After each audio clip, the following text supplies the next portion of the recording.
Hello, everybody. Welcome to a live stream for History Valley podcast. Today, Neal Sendlak from Gnostic Informant joins me, and James Valliant also joins us today. And we're going to be talking about Ralph Ellis. Ralph Ellis has had a couple of tantrums recently, which we'll talk about some of that later in the show. But we're also going to be talking about many of his claims that he makes throughout his books. A lot of them has been addressed on this channel before, but there's also some of them that hasn't been entirely addressed. And I've prepared a presentation that's over 30 slides long, in which we're going to be discussing that today. So I think we should start with the first slide. So this is actually his first book on Jesus, Jesus Last of the Pharaohs. And this was published in 1997. Now, if you go to the second slide, this is something I note real quick. If you look at the sixth bullet point, it says Jesus died in AD 65, defending Jerusalem. Now, according to Ralph, Jesus is the leader of the Jewish revolt. The Jewish revolt didn't even start in 65. It started in 66. Right. So it's hilarious. And in page 256, inside that same book, it says that Jesus of Gamala and Ananias were killed during the Zealot Civil War in Jerusalem. But that happened in 68. Yet he says in later books that Jesus of Gamala did not die in 68, and Josephus never mentioned it. So let me ask you this. Yeah. I really hope Ralph in the chat to answer this question. If they're all the same person and they're just titles, because he showed me, hey, look, Queen Elizabeth has many titles, but it's all Queen Elizabeth. And these are all different titles of the same person, even though Azatis doesn't mean Jesus. But whatever, let's just say he's right. Shouldn't they all have the same birth and death date? Right. When did Jesus of Gamala die? And even let's say, according to Ralph, when does Ralph say Jesus of Gamala died? Yeah. Well, in this book, he originally put in 68, which is actually correct. But later, he changed it because he conflated this guy with other people. And now he died. He pushes his death later and later into the future in later books. And then he says that Josephus never mentioned his death, even though in the first book he admitted that he did. In fact, that's what's really disturbing here. He's conflating people that we know from our sources have different dates of birth or different dates of death or live in different countries. Live in different countries, live at different times. Back to your Queen of England thing, those titles don't all refer to just one person. Her father, King George VI, had practically all the same title he currently has. Does that mean that George VI and Queen Elizabeth II are the same person, since they share most of all the same titles? Head of the Church of England, by the grace of God of the United Kingdom of Great Britain and Northern Ireland, king or queen, defender of the faith, so forth and so on, all the titles of the monarchs. In fact, many of those titles go back hundreds of years to many of the ancestors of Queen Elizabeth II. Are they all the same person, Ralph? Hey, Jacob, I got a question for you. This is just what did you do today, like before we did this stream? Well, did you do anything? I remember going to get some coffee at Starbucks. No, you didn't. Why not? It didn't happen because I don't have the full story. I don't know how you drove there. I don't know what Starbucks you went to. I don't know what you. It didn't happen because you don't have the full story. Do you get it? Do you get the reference? Yeah. So Jacob, explain it for someone who's like, what are they talking about? Explain that. There's going to be a slide that's going to be coming up later in which we're going to discuss Ralph claiming that Paul never mentioned the crucifixion, even though he did, because 30 Paul times. Paul didn't write the full story. Okay, I will have much to say about this when we get there. Oh, yeah. Nothing in Paul's corpus makes any sense whatever if he doesn't assume the death and resurrection of Jesus. Paul argues that the relationship of Gentiles to Israel has changed. Paul argues that the Jews' relationship to the Torah, the law, has changed. Why? Exactly. And he argues that the death of Christ Jesus and his resurrection has influenced the faith and has changed Judaism and should change Judaism. Paul does not know of and assume the death and resurrection of Jesus. None of his arguments has a foundation. Everything Paul argues is based on this fact, the revolutionary metaphysical fact of Jesus' death and resurrection has changed humanity's relationship to God. Gentiles can now join the house of Israel. Jews no longer have to circumcise. This is the threat. In fact, the relationship to law in general has changed. In fact, our whole relationship to God has changed. In fact, Paul in Galatians says he got his whole message from his own visions of the risen Christ Jesus. He got it from no man, he insists in the first chapter of Galatians.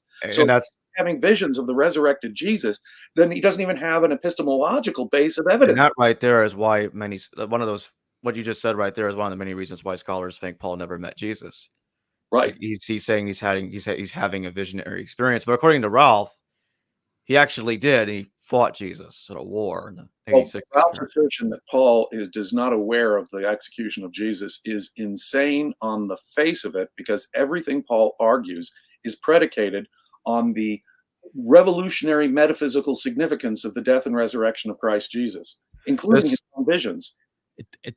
It's for you to say this is an interpolation. You might as well just say it's all just forged. You might as well just say this is not real. You're better. You're better off doing that, because he should at least say it was written later. Right. I'm actually shocked because he has so many wild claims anyway. Why not just add that to the list? I'll add. I think Paul's letters were written later. I go with a and there's radical view on that point. But that actually, I just want to say real fast, that actually wouldn't solve the problem. All right. Because scholars already admit that Paul is writing retrospectively anyway. I mean, we can see that when we read Galatians 1 and 2. Right. 3 years I did this, 14 years I did that. So a lot of things that he's writing about happened a while back before he wrote about them. And so I still agree that I agree that he met James, the brother of Jesus. He had that argument in the early AD 60s. So some say AD 50s. There's disagreement on that. Right. But I don't deny that. My point was, that's not a wild claim compared to the other things he's saying. Oh, no. Say, listen, guys, the epistles, they're not written in the 50s, it's written in the 90s. Just say it. Just say it. Yeah, it's not that crazy. Right. Yeah. The point is, Paul specifically refers to Jesus dying on a stauros, which is the typical reference to crucifixion in at least one of the forms in which you'd refer to crucifixion in Koine Greek in the first 2 centuries, as a specific reference to crucifixion. In Galatians, he insists, I preach Christ crucified. I mean, Paul could not be more explicit about it repeatedly in his authentic letters. That is a bizarre claim. Let's take a look at a couple of super chats. Bob Dobbs, thank you for your super chat. One could argue the narratives of Jesus that have caught on haven't necessarily been on the most sound footing. Does this add merit to Ralph's gospel in contrast to your own account? I don't see how. See, the problem with Ralph is that he'll make stuff up. First of all, there'll be rank speculation with no basis in fact or evidence. There's no text that will help him support his claim. There's no archaeological description evidence. He'll just make it up. And sometimes he'll misrepresent the sources, as we'll see later on. No, I insist on evidence, and I hope that readers of Creating Christ can see that we do not make claims without substantial evidence to back them up.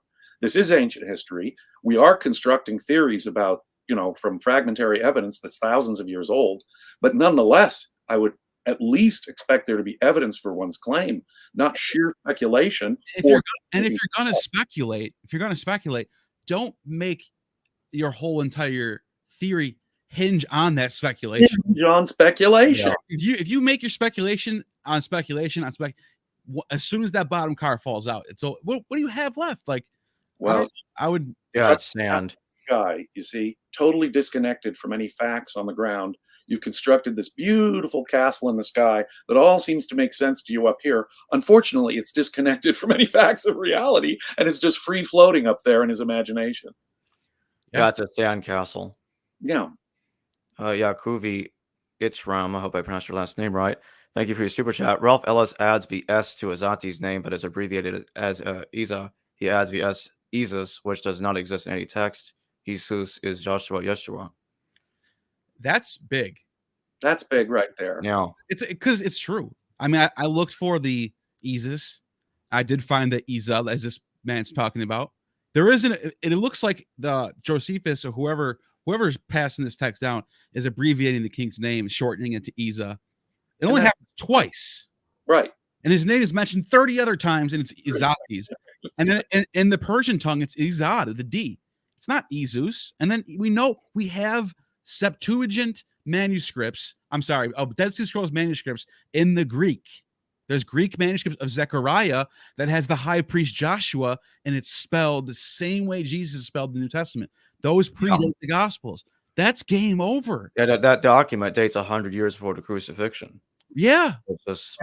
We have it at Qumran. We know that Yeshua, as we translated Joshua, is rendered in Greek at this time as Jesus. And hey, Derek. Hey, what's up, man? Derek, how you doing? Good. Can you guys hear me? Yeah, I can hear you. Okay. I'm in a big old echoey room. Forgive the I noticed. Not too bad. It's not too bad. But yeah, I can hear you pretty clearly. God Almighty, mighty. Right? Exactly. The voice of God. I know, right? I might reconsider my atheism, you know. But right now we're on the slide. Or Neal, did you want to finish your thought real quick? No, that was James. Were you saying something, James? No. Okay. Yeah, that was good. I was basically saying that Ezus, without a doubt, we have it in text going back to the 1st century that are physical copies in Qumran, Dead Sea Scrolls, of Ezus in Greek, and that's the end of that debate. There is no case that Izates is rendered as Ezus. It's not in any text. There is no Isis. Right. IZAS. He has an Isis Manu. That does not exist in any text anywhere. It's a construct. Yeah, it doesn't exist anywhere. And the realization that a couple of times Josephus is simply abbreviating the longer form of the name he gives elsewhere, right, which is something that happens in ancient texts all the time, is something he needs to recognize because it's important to his argument. He never even recognizes it. So in this slide, Ralph and Jesus Asked the Pharaohs makes a really odd claim that Aristobulus III, also called Jonathan, is the same person as John the Baptist. He died in the 30s BCE. Dude, now I know why you invited me. You were like, I can't let you not have fun with me. You got to come back. Yeah. Well, just to give a little background here, Aristobulus is a name repeatedly used in the royal families of the Jewish kings, both the Hasmoneans and the later Herods. Yeah. The descendants of Herod the Great by his Hasmonean wife, one of them was named Aristobulus. He had a son named Aristobulus. These are Herodian princes with the name Aristobulus. The famous thing about John the Baptist, of course, is that he was an enemy to the death of the Herods, Herod Antipas. Opposite. Exactly. To associate John the Baptist with, to say he's a Herodian prince, is to say that his half-brother, Herod Antipas, is the one who killed him. It's almost if Josephus was telling us the story of how Herod Antipas beheaded his half-brother, Aristobulus. We're going to butt in just real fast. It gets worse than that. In a future slide that we're going to be seeing here soon, he says John the Baptist is Josephus' brother. Well, it reminds me of how he says the parable of the vineyard is about the Romans being evicted from the Parthian lands, where it's like, why would the Romans be getting evicted when they're the ones that controlling and taking over the land historically? Who are they getting evicted by? And it's like, we don't have to assume because the church is not the true church of a real God and we don't believe in Christianity that their parables don't mean what they mean. They could still mean what they mean. It's Jesus talking to the Jews saying that we're going to give it over to the Gentiles. You're evicted. The Gentiles are now in the house of God. That's what it means. It's not even that complicated. No, it isn't. Say that it's about evicting the Romans. Right. What are we talking about here? Most of the parables we can find either Qumran roots or we can find some other, general common wisdom in the era roots, so that the language is not unusual to us. I mean, Plato, the philosopher who lived 3-4 centuries before Jesus, taught in parables. The myth of the cave, the ring of Gyges, and others. He's taught in parables. This is a common Hellenistic means of talking, and there's no reason to read into it the way Ralph Ellis is at all. And you can put capitals on everything that James just said. There's a lot of reading into a lot of things. The other thing is that Ralph thinks that Josephus wrote Luke, Acts, and Paul's letters. as he stated in both his books and in several interviews. And so basically, we would need to believe that Josephus is lying right here when he mentions John the Baptist dying in the AD 30s. Right. Because he's really talking about that other guy in that other passage. Right. 60 years apart. And none of the Aristobuluses from the royal family of the Herods, by the way, died at the time of John the Baptist either. So we have to believe, if John the Baptist is equated with Aristobulus, that people with opposite politics, I mean, violently opposite politics, are the same person. And that the same person with different death dates given, because the Aristobulus is mentioned by Josephus, died in different years than John the Baptist. To equate John the Baptist with any Herodian Aristobulus is dishonest scholarship. I'm going to go that far. Well, Pompey the Great was beheaded, so maybe that's John the Baptist. Why not? We not only have no reason to associate, it would be pure speculation to identify the two absent other evidence. The evidence we do have is positive reason to think it wasn't true. There are different human beings. We are told that by the dates of death of the Aristobuluses, we're told that with the politics of John the Baptist versus Antipas. And Josephus nowhere suggests that Antipas is beheading his half-brother or his nephew. No, he surely would have. And I was also confirmed when him and I were talking. We might get to this later, but if you want to go through your slides, but real quick, because he brought up something about Josephus having the freedom to have legions and go out and do his own thing, and he was the king of Judea. He was the de facto king of Judea. He was a prisoner of war. That's what I said to him. And then I looked into that just because I'm guessing myself now. Did I miss something? No, he straight up was a prisoner of war, and he was under the rule of Vespasian till the day he died. What gets me, and this is my little 2 cents, whatever it's worth, he would make an excellent novelist. Yes. I mean, like he is, no, seriously, like the guy has an imagination. When I first found him, I was impressed. Yeah, absolutely. As somebody who's just interested in listening to interesting ideas. Hold on, he might be a secret descendant of Julius Caesar. Yeah. And like what? Like it'll blow your mind. But like at the end of the day, if we do categorize this as like kind of a fiction and like hypothetical history, then I think we'd be fair. But yeah, absolutely. Isn't he running around kind of like postulating this is the facts, or like he is? Yeah. Listen, I agree with that. Not to cut you off, but this is, I've been dying to say this. Yeah. If he was to give his alternative history, here's my alternative history, take it or leave it. But he goes around in your comment section of your videos and tries to correct you. He told me that he tries to go on Wikipedia and change their Wikipedia pages. And he says that the gatekeepers won't let him. It's like, Ralph, these aren't true. These aren't real facts. You don't have the authority to do that just because you wrote a book.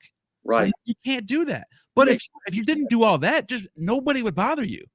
Right. Like I once in a while, I'll see in my video, I'll see a comment from Ralph Ellis. Mithra has nothing to do with Mithras. He's really Mithridates. Like, what are you talking about, dude? So it's like, where do you think the name Mithridates came from? It means Mithras abode. Right. And Mithra and Mithras are intimately related. Absolutely. Even the people even the scholars that he cites, even the scholars that he cites that say they're two different entities, which they are, they're two different religions. But they're both from the same root, right? And you have the Roman Mithras and the Persian Mithra, and they're not the same religion. They're not the same movement. One's Latin, one's Persian, but they're from the same root. They're from the mediator god, Mithra. Exactly. And what's funny about that is that he thinks everything that's connected by name, if the name sounds similar, it has to be connected. Right. Here's a prime example: Mithra and Mithras. They're both mediator gods. They both have Phrygian hats. They both stand in constellations. They both have the same story. And then this time he's like, no, it's because the same.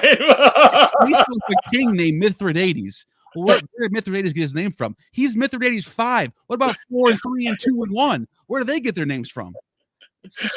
Derek, when I first appeared with Ralph in an interview, I ended the interview with the following line: "Well, Ralph, at least it's always fun to talk to you." Absolutely. And so what I mean by that is what you said, he'd be a great novelist. write a movie or something. Give us a fantasy fiction thing about history. Like imagine if HBO didn't just do Rome, which was a badass, series anyway, but they did. Oh, it was so good. Now imagine if they ran down, because they added stuff that isn't in the writings, but imagine if they added this narrative that Julius Caesar we found out had a child by some, so, I mean, it could have been, obviously a princess, or you could have said some concubine even. It has royal blood or whatever. He wants to make sure that it's like, it's the Egyptian queen and it's In that HBO show, Rome, they did things completely unhistorical. They gave Octavian, his mother, Adia, an affair with Mark Antony, which I can tell you did not happen in history. Yeah. But it's a fun story to go with. Right. Or the scene where he's like near the bathroom or whatever, and he's having a seizure, and they think that Julius Caesar's humping his nephew. Like, it tells you the kind of lifestyle the Romans lived too. It's like, you're just taking care of your uncle. It's like, what? Well, Adia, the mother, doesn't really seem to be upset. As well. Who's to say what's wrong or right? If I'm not mistaken, it's either Adia or a sister. One of the women dies way earlier than the show. The show keeps him around, even though they were dead past that point, because they get to the point where Mark Antony dies. That's real late, and that's a long time later. But they have a lot of the characters still alive at that point who are already dead in real life. So it's like they're just doing the character thing. That's what they're doing. But anyways, back to our slides. Back to the slides. Sorry about that. Yeah, we're now up to Cleopatra the Christ, because most of the Jesus Lost of the Pharaohs book is mostly covering the Old Testament, despite its title. I like the art he picked for the cover, though. I gotta say, there's some good art. Anyway, Yeah, the art's fine, but what we're going to be seeing inside it isn't going to be pleasant. it is fine. Okay. Okay, so he's got Francis V, who got exiled from Parthia because he knocked up his mother wife, Musa Aurania. Right. And he thinks for some reason Francis V is Jesus' dad. Something like that. And Cleopatra VII had another child who he assumes is a female, even though Cicero never told us the gender of this child. And that's it. Cicero doesn't tell us what happens to the child at all. Her sons and daughters are to Mark Antony, and she has one to Caesar, right? Yeah, please let me go on about this for a minute. We are told by our ancient sources in great detail about all of the natural children of Julius Caesar. He was the first Roman to be deified, to be turned into a god since Romulus, the founder of Rome. But not necessarily. You had Aemilius Paulus was deified too. I think one of the Scipios too. But neither of them were truly deified in the same way. He was. I got the text for that one. That's in. It doesn't matter. It's beside the point. It's beside. Well, okay. All right, we'll debate that at another point. Yeah, we could. I'll show you. Yeah, I'd be happy to look at that and help distinguish those things for you. They did give great honorific names to people, and they did give them special honors. Pompey the Great got the name Magnus the Great, and they would give them, higher than human status, but still not quite what the divine Julius achieved on coinage and so forth. In any case, and a cult with priests and the whole 9 yards. In any case, Julius Caesar's children, we're told by Suetonius and Plutarch in detail. Why? Because Julius Caesar, in his will, adopted his nephew, Octavian, as his heir. And he becomes the next Gaius Julius Caesar. And he helps make Julius Caesar a god so that he can say, I am the son of a god, right? And proclaim it on his coins. When Mark Antony and Cleopatra were defeated at the Battle of Actium in 31 AD, Octavian Caesar goes to Egypt and surrounds them and defeats them there. He has Caesarion, the child that Caesar recognized by Cleopatra, executed precisely because he is a natural child of Julius Caesar, or claims that. And Antony put him forward with that claim. He had to go because he was a natural child. On the other hand, Octavian, the first emperor, later called Augustus, shows mercy to the children of Cleopatra by Mark Antony. She had twins and another son, and Octavian's sister, Octavia, had been married to Mark Antony. So after Antony and his Egyptian wife, Cleopatra, are executed, Octavia, his sister, raises the children of Cleopatra, the other children of Mark Antony, her husband, you see, showing mercy. So it's Augustan propaganda that is being promoted to show that Augustus had mercy on Mark Antony's children, the other children of Cleopatra, male and female, and they're all named and accounted for these very important political reasons by our sources, Plutarch, Suetonius. There is no mention of any other child other than Caesarion, who we know gets executed in his youth by Octavian. Had there been another natural child, we would have been told about it. There's no doubt in my mind that the sources, even if they say this person lived to adulthood and died without children, we would have been told about that, because we would have been told either that Augustus had shown mercy, as he did to the other children of Cleopatra, had there been a daughter or a son, or he would have been executed, or she would have been, if it was a he, for sure would have been executed. If it was a she, we would have been told whether it was mercy or execution, because that would have been part of the propaganda, the Augustan propaganda. The reason why we're told the fates of all of Cleopatra's children in detail by our sources demonstrates that the proposed second child of Cleopatra and Caesar could not have been born alive or survived infancy. That is simply not the case. Could not have happened, Ralph. Just not true. Moreover, it wouldn't have the name as you put it here, Thea Musa Urania. No. Her name would have been Julia, or a form of Caesar, right? Caesonia, for example, is a form of Caesar. She, like he was Caesarion, she would have been Caesonia. Would have been a name like that, not the name Ralph gives us. Moreover, we don't even know the sex. Moreover, in the letter that Ralph cites, that says Cleopatra is pregnant after Caesarion, but before the assassination of Julius Caesar, Cicero is saying, in effect, he hopes for a miscarriage. So we don't know the gender of the child, but we also have a hint that the pregnancy wasn't going well. He's hoping for a miscarriage. Was there a problem with the pregnancy? Since we never hear about this second child ever again from our sources, who meticulously record the fates of all of Cleopatra's children, whether they're executed by Augustus or whether Augustus shows mercy to promote the Augustan propaganda line, we're not told. So no, there was no second surviving child of Julius Caesar and Cleopatra. I can say that affirmatively. But more than that, Ralph not only ignores the logic, and no historian I'm aware of, no serious historian I'm aware of, suggests that there was any other child who survived infancy of Caesar and Cleopatra. It just doesn't exist, right? He's making this up. Yeah, and if anything, you have the sons and daughters of Selene and Helios and Ptolemy Philadelphus, who the second Ptolemy Philadelphus, who were called the what was the lands granted to them? There's a name for it.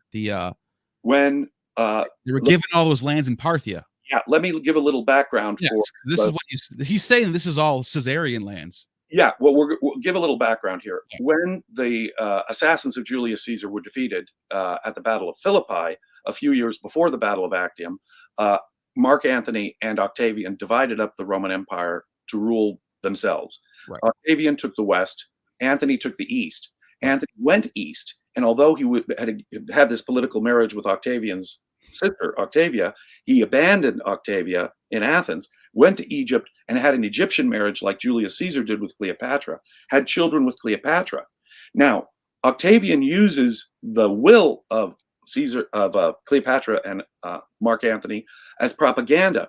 In their will, the lands of the Eastern Roman Empire were divided up and given to Cleopatra's children. Caesarion was going to take the west from Octavian, but all the eastern territories were divided up between the children of Antony and Cleopatra. Each of them was to have a kingdom in the east, which would take territory from the Roman Empire. Yeah. So it was important Augustan propaganda against Antony. Donations. It's called the donations. Donations of Alexandria, where Antony and Cleopatra, in effect, divvied up the Roman Empire among the children of Cleopatra. Yeah. Not very popular back in Rome, and it was used by Octavian / Augustus in his own propaganda. Yeah. And not to mention when it came down to it, when Augustus had full control of all of the lands after all this is said and done, it got to the point where he made a peace treaty. Now he makes a big deal about this the woman that he trades for to get all the standards back, because Mark Antony had a failed war against the Parthians, and long before that, Crassus died in Parthia trying to invade the east. Poured down his throat. Yeah. So when Augustus had all the legions, he was so, at that point he had all the legions under his name, under his thumb. He could have went east. He could have conquered the entire. He could have did the next Alexander the Great. Parthians knew this. They gave him all of their standards back and basically bent the knee. The Indian king Porus sent a bunch of delegates with presents and lions and furs and oils and stuff, saying, "Okay, please, we're good. You got it. You win." And so the reason why I bring all this up is because Ralph makes a point that the woman that he traded over to them as I don't know if you want to call it a royal marriage or whatever it is. I guess she was a prostitute. He's right about this. This did actually happen. But he makes it seem like this woman was she must have been the royal bloodline. This was some secret thing with something to do with Jesus. I can't remember exactly what. But yeah, so that's how he interprets that. And it's like, no, the truth is Augustus had the world under his thumb and they were bowing to him. It wasn't the other way around. He wasn't giving up some lady to like bow to the Parthians, is almost what it seems like he's trying to say. Interesting note here, Antony and Cleopatra are responsible for making Herod the Great king of the Jews. Exactly. And Herod was a political enough, slippery enough customer that even with his alliance with Antony and Cleopatra, he survived, made a new alliance with Augustus, and kept going. Yeah. Now, what's going on in this slide is that this is where he starts bringing in fraudices or fraudies. That's the one I was talking about. That's the one who. Yeah. And that's just a depiction of the Battle of Actium. I just want everybody to keep that in their mind for a moment, because battle. this is where Ralph starts making the claim that Cleopatra had another child, and this child must have been Musa Aurania. Oh, that's the woman I was just talking about. That's the woman that he gives up. Right. On the basis that her nose resembles Cleopatra's nose on their bus. Unbelievable. I was literally wondering. Dude, he's got a point, guys. Guys. We don't even have a real photo of her. These are all later depictions of her. You know the famous singer Barbra Streisand with the big schnoz? By that logic, Cleopatra is Barbra Streisand, right? You guys know that he has a video where he shows a it might have been like 1700s picture of Jesus. And says, I saw he's that. looking at his beard. He goes, looks like a barbarian. Well, yeah. Turns out the earliest depictions of Jesus that we have, he's beardless. The Right. earliest ones with the wand in his hand. Right. Well, Why are we looking at paintings from 1500 to talk about events that happened in the first century? Right. I'd prefer the earliest images on the catacombs. If you're gonna go with it, yeah. I don't even want to use that. First depictions of Jesus from the 2nd and 3rd centuries in those catacombs. Exactly. That'll give us more of an idea of the original Christian conception of what Jesus looked like. Like a Greek sun god, by the way, on the solar chariot, no less. So, Dr. Adair, thank you for your super chat. Aaron and Given Dave. Ralph's propensity to inconsistently say many were Jesus, perhaps Ralph Ellis's 2+ people explains why Ralph disagrees with Ralph. which I love that. about? Well, Dr. Adair, you've been a brilliant critic of Ralph Ellis's, I have to say, and I want to thank you for your own work, Dr. Adair, in this regard. And a very good point. Yeah. Agreed. That is hilarious. Bob Dobbs again, thank you for your super chat. I fear we shall be all be heretics when Ralph's Pesher of all legends is accepted as divinely inspired by the Zealots. Oh my gosh. Well, part of it, the idea of Frates being associated with the Jewish revolt, there's no doubt that the Jewish rebels were seeking an alliance with the Romans' main rival in the east, the Parthians. Unfortunately, the Parthians, as a government, never came to their support. On the other hand, what was going on in the Jewish revolt, in fact, in all of these Jewish rebellions and revolts of the first 2 centuries, is a nationalist, sectarian, ethnic thing. For me to believe that the leader of the Jewish revolt is some Parthian or some Syrian or some Greek makes no sense. It would be a Jew, probably more akin to, say, the claims of Jesus being descended from David, son of David, king of the Jews. It's a nationalist ethnic thing.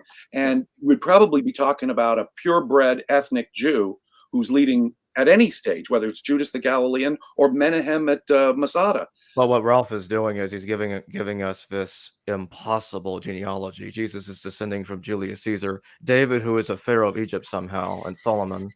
He's also a descendant of the Ptolemies. And more recently, now he's starting to talk about Emesa, the kingdom of Emesa, on the basis it sounds like Edessa. Totally places. It's another kingdom just entering the story. It's like anything. Well, this is the same problem we had with I can't remember his name, Magic Jesus guy. Oh, Phil Dorian. Yeah, Phil. And I feel really bad. I mean, I think Phil struggles, you know what I mean, with life. So I'm not trying to like be rude or anything in case he does come across this. I'm really that's not my goal. But he has titled this thing where he learned it from what is the famous black magic guy that he's a huge fan of? Aleister Crowley? Yeah, Aleister Crowley. And he said Aleister, so he learned this, what he called like Jibblewalkie or something. I can't even remember the term, but he says like etymologically there's this connection. And if you ever listen to some of the interviews from back in the day, like he's interviewing Bob and he's like mentioning the Jordan River. And here is this godlike figure, John the Baptist. And the river is the Leviathan. And like the reason why, and there's color red. And like he's doing these huge leaps when it's like, maybe it's just a Jew who's like literally washing Jews in water as a symbol of forgiveness of sins, you know, like it says, instead of reading behind everything. And like this whole world of rabbit trails opens up. And the imagination runs loose. And it's like, well, when Jesus says this, it means that. There's a code in this message and it connects to it. Like there's too much. I think this is what they meant when they said a parallelomania. Parallelomania. I think this is what was meant by it. I know there's parallelophobia, but, you know, it's like. Exactly. Sometimes the parallel, and there have to be multiple reasons. It can't be based on something so thin as a similar sounding or spelling name. A nose on a coin, a minted coin. Give me some evidence. Give me. Well, you know, when you have a good parallel, you have multiple features in common. You can't just do it on one, maybe even two. You really have to have good reasons to think that there's a parallel, and multiple good reasons. There's got to be a methodology behind what you're doing. That's the biggest thing. Yeah. That's it. Hey, I want to let everybody know, let's have fun. Super chat your questions. It helps Jacob. It helps History Valley. And if you want to see us chat about your super chats instead of constantly dealing with slides, you can stop us from doing it by super chatting. I want to say something too. Don't attack Ralph. Don't go to his Facebook page. No. It's his ideas. When people have ideas, we challenge others' ideas. This is all in fun. Agreed, but Neal, we both know he'll come to us.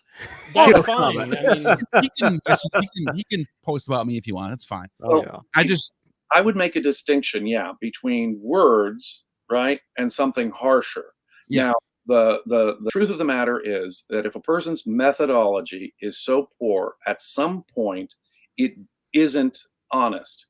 I don't know where that line is drawn all the time. Sometimes it's blurry. Is the person mixed up? Is the person confused? Is the person maybe literally crazy or mentally ill? Or is the person just lying? And I think there are some cases where you can say Ralph has simply made something up that he wants to be the case. mm-hmm. And other cases where I think he's misleading us about his sources when he changes a source or leaves out an important element. And I think Jacob will get to that. Those are disturbing elements, but still it's all an intellectual matter. I wasn't going to go this far, but I have to say it now because I pressed him out of sources. He told me he had thousands and thousands of sources that like believe what he believes, and he's not just making this stuff up. This is coming from real scholar. I go, well, can you just show me some? He said, I have private sources. Yeah, because he's a Freemason. This gets into the whole secret society crap. Robert Suffer said the same thing. Yeah. I got my PhD from a private university. It's a secret esoteric. That's just their way of saying I really don't have one. Hey, the Apostle Paul had a secret flow of information and source. You know, we should trust him. It was his direct revelation from Jesus. Right. You know, like it may as well be Paul having visions at some level of heaven. You know what I mean? Things that one ought not to talk about. No, if he can't tell us his sources, then he is not a professional scholar. He is not providing the evidence. He, by his own admission, telling us he does not have any reason to give us the confidence in our own judgment about it. Therefore, anyone who approaches knowledge like that, I dismiss out of hand. Dismiss out of hand. This is often why that he tells people. I had an LSD trip last night, and I saw, Jesus could have the same validity. He does. But this is why he tells people. I had to go to Syria to read the Syriac historians. No, it's on Amazon. It's on Gorgias Press. Amazon. You don't have to go anywhere anymore. It's the age of the internet. Well, let's hold on. There is. I talked to John Collins. John. Goodness gracious, historical Jesus scholar John Dominic Crossan. I had to get sources directly from going, right there in Rome. I mean, he had to have them pull them up out of the catacombs. Or is it? I call it the catacombs. The No. The Vatican. You know what I'm talking about? The Vatican. Exactly. We're talking about history that is like exactly. No, I'm not talking about needing to go look at the Codex Vaticanus or something. Or even some. There might be sources down there that aren't public, but like he acts like you can't be taken serious. Is our point? If you're building an entire case off of theoretical or I have sources, but by the way, I'm never going to verify. It's unfalsifiable because you're never going to know about it. No, you're just as dishonest if you're saying that. He cannot honestly ask anyone to believe the conclusions that he draws from information he cannot share the sources of. Period. Yeah.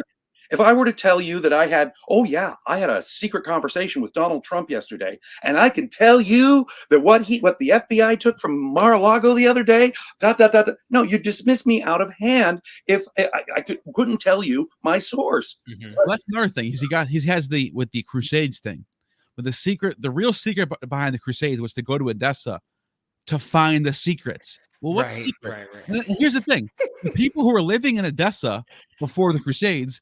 Didn't that mean they had the secrets? Why didn't they share them? Why did they just show up in the 1000s? What is it, 1100 AD, the Second Crusade? Prior to the Crusades, the Crusades were all about the Muslims taking over that part of the Byzantine Empire, which was a Christian empire. Right. Secrets to any Christian at that point because they were part of the Byzantine Empire. Right. I'll tell you this, and just to give you an analogy, when I tell stories or when I first got clean, almost 7 years ago on October the 25th, from heroin, I would tell my story and I would do the I just would make it more of I would make you be like, damn, the universe must be really looking out for you. How did you survive that or whatever? And I would tell the story and flex the reality to really give you a narrative because it was it's what everyone was doing. Who had the best story, who was telling the coolest thing. And I wonder, it's borderline dishonesty, but human nature. And so there's this point in which I wonder if Ralph is working off of this, you know what, history would be cooler if we can't absolutely know the facts here. What if this is the case? And there's in playing into his mind while he's doing it. I'm trying to give him the benefit of the doubt. I think that might be what he's doing. I think he thinks that this is something that's possible. The essence of subjective distortion is to let our desires, our emotions, our preferences, our whims take precedence over the facts of reality, over the actual evidence. Objectivity requires that we be able to reduce every claim we make to observable fact. Logic requires that we make our case logically consistent with everything else we're saying. Mm-hmm. And when we fail on the objective methodology criteria, then, you know, it's true. One can always say that there's some psychological excuse or justification or reason behind it. But I'm not their therapist. I can't do that.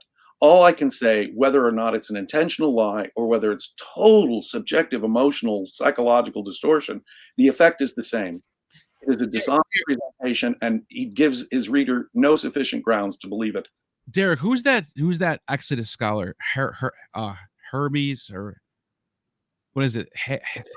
You talking about the guy I've interviewed? Yes, I did too. I just can't remember his name. It starts with an H. I can't remember his name right now. But he's a emeritus, top of the line, like 1 out of like a 50 in the world in his level. Like he's one of those type of professors. And we're talking about the Exodus. You talking about Ronald Hindle? No. Oh, come on. I can't remember his name. Anyways, I just can't remember his name. But shit, it's on my channel. We did a whole video about the Exodus, and we're talking about how the Hyksos. I know who you're talking about. Yeah, what is his name again? Oh, shoot. Hold on. This is worth pull it up on telling this. Yes. This is crazy. So this guy is just top of the line when it comes to the Exodus, and he's pretty much an Egyptologist. He knows all about Egypt. He writes books about Egypt. And we're talking about the Hyksos probably have some influence in the later Israelite nation. The Hyksos expulsion is not equal to the Exodus. Lester L. Graby, right. So we're talking about how the Exodus story is written 600 years later. It's probably a metaphor. It's probably allegory of the events of the past. And part of these events is Hyksos, who were kind of Semitic people in the north. Anyways, long story short, we tell that story. He's all over in the comment section saying, you guys don't know what you're talking about. I study the precession of the equinoxes, and this is based off the age of Taurus turning into the age of of Pisces, and this is what it means, and you're wrong. And I'm just like, do you even know who you're commenting at? Like, this guy does this every single day for 50 years. This is what he does. This is all he knows. And you're going to come out here and tell him he's wrong? Like, it's just... Jacob, may I say one more thing? I've thought about this for weeks, and I was hesitant to even bring this up. But it is something that I have been very careful about. And I'll use an analogy before I dive into this to give you an idea of where I'm coming from so that everyone can try and empathize with my approach. We men tend to rule the world. It's all about men. This is a man's world, but without a woman, right? You know, the point is, I've been listening to a lot of academics, female academics, who are pointing out language in the locker room talk of humanity that we have talked for thousands of years, that we as men right over our head don't even realize how sexual and how masculine a lot of the things are. And these women are so sensitive to it that it's been educating me, going, wow, I've never noticed how much this is going on, even at the act of crucifixion. The point one of the scholars said, and she's like the lead dean of the Jesus seminar now, Celine, you know, you introduced me to her. Celine, She said that the Rome was the impenetrable who always penetrated. And by the act of crucifixion, they were always nude, by the way, you were penetrated and publicly humiliated, feminized by the conquerors of Rome. Now, I use that analogy to point out, like, why is this act of crucifixion so important? And she's pointing out, you look at like the language in Revelation, the whore of Babylon, you see there's sexual derogatory terms that are floating around, a lot of man this and woman that. Anyway, I wondered, getting to Ralph and getting to his hypotheses that he throws around, everything ends up being a Caucasian redhead, or some, like, literally all the pharaohs were really white people. Everything gets painted through a European lens. Yeah. And I'm not trying to pull that card and say this is that card, but I am very suspect in saying, why is everything like scratch everyone of color out of the picture? I had a comment on my last video about Serapis and ISIS. Why are you using sub-Saharan depictions of ISIS? She's pale. Who cares? Right. That's the first thing you think about in my video. Like, but yeah, but you're right. I just wanted to throw that to you guys and tell me if you thought that out. I've already suspected that for a while. I gather that his politics are very much right of center. Oh yeah. But and I understand. And now that you mention that, it's pretty odd. But I don't think I have anything more to say about that. Right. The idea, though, that everything reduces to Egypt is a strange thing. I mean, he'll leap from, it's true. I have no doubt that his Freemason brothers use all kinds of imagery that dates all the way back to Egypt and so forth. Oh, yeah. And the stories of the building of the first temple and Hiram Abiff and all that are part of, everyone knows, of the Masonic legends. Manly P. Hall used to say that Krishna was cognate with Christ. He was a Freemason. He was wrong about that. So just because you're a Freemason doesn't mean you're top. I love him too, but he has some off the wall. Maybe that's just the nature of Freemasons. They just jump all over the place with their theories. Pharaohs all have to be white, no matter how far back they go. Ralph, it's sort of now you're the one adding a racial, which is objectively not true because you had the Nubian pharaohs. The whole Nubian kingdom was all black. Well, see, that's the thing. Why is he adding this racist element to history? It doesn't even. Look, I didn't throw the word out there. I'm simply trying to get us to think about it because Jesus is not a Jew, technically. Jesus, I'm not going to say he doesn't have according to his position, this is a high level, very royal bloodline. And I've even told Jacob, because there's so many comparisons that he does, like this person's that person. I wondered, and I don't know if I'm like really overstretching this, guys, but I wonder if Ralph thinks he is a descendant of Jesus himself. I'm not kidding you. I'm dead serious. I wonder if he thinks that. No, listen. I kind of like to troll Ralph sometimes. Jacob, you know this. I'll stop. So one day I'm fucking with Ralph, and I was like, Ralph, I go, what if your name Ellis is Julius, the house of Julii? That's Caesar's last name is actually Julius, the house of Julii. I go, Ralph, what if your last name is Julius, Julius, Ilias, Ellis? I said it to him, and he goes, no, actually, my name is related to the biblical Elias or Elijah. Right. So he thinks he's related to Elijah. Wow. Gotta love you, Ralph. Gotta love you for that one. Yeah, that's hilarious. He's Elijah.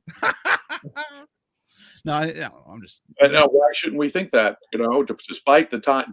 Look, would you rather be Caesar though? I was trying to throw him a nice Julius Caesar. You could be like Caesar. Why not? Yeah, he should have took that one. I'm related to Paul because my middle name is Paul. So you're Dionysius. Exactly. Jacob Flavius Berman. Well, my name is James. I mean, James and I are the same guy. You must be King James. You must be King James.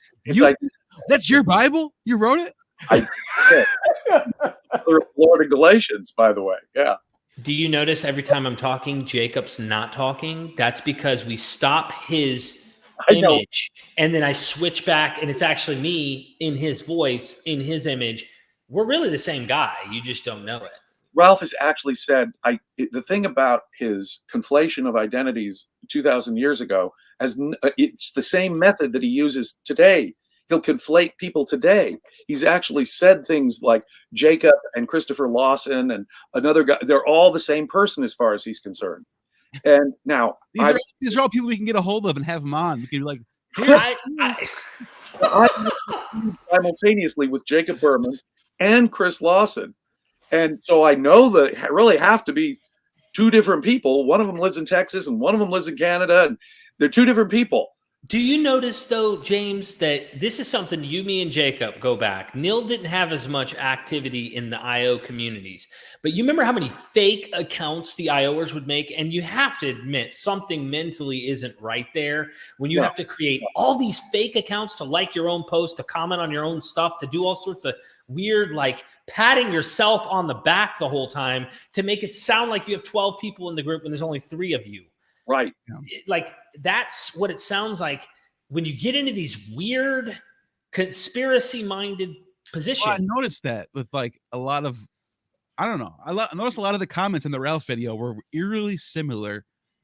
Just real, I don't know. I'm not going to say anything about that, but a lot of the comments in my video with Ralph were weirdly similar and coming off of writing on the same writing style. I'm like, that's a little odd. Let me suggest, if you have positive proof that two different people are different human beings, and you don't even do research, to know whether or not there's this positive proof, and then you just publicly assert they're the same person. Here in the 21st century, we're not talking about 2000 What does it say about what he thinks about people in the past? Right. It's the same methodology. And it's true. Some people will use all kinds of create fake names, fake accounts. So he's right to be suspicious of that sort of thing out there. But on the other hand, you don't make the claim unless you have real evidence. For example, I have a stalker. I think I've spoken to all you guys about this guy. He uses fake names. And once we've identified the stalker and he uses this fake name, well, until and unless I have reason to believe, that John Estes is the fake name for this other guy, then he used Neal Parlay's email when he joined my Patreon. gives the show. When I noticed that was the email he used, I kicked him out. Wow. I booted him on my Patreon. Right. Well, see, that gives the show away, doesn't it? Because you've got evidence. But until, quote, Mr. Estes reveals himself, he's just there. I'm not going to assume he's this other guy just because it's, a stalker critic of mine. No, he registered using his email on the Patreon under a name, John Estes. Right. So that name sounds really familiar. I must have seen it in the comments. Yeah, that sounds familiar to me too. I've seen that one before. The only thing that guy ever does is criticize videos about Roman provenance. That's it. 24 hours a day. He had a career before that, criticizing my book about Ayn Rand. Is this that guy that you were telling me to stay away from when we first talked? Yeah, he's been stalking me. Okay, that's right. You were telling me about that. He hated my first book about Ayn Rand because he hates Ayn Rand like many people do.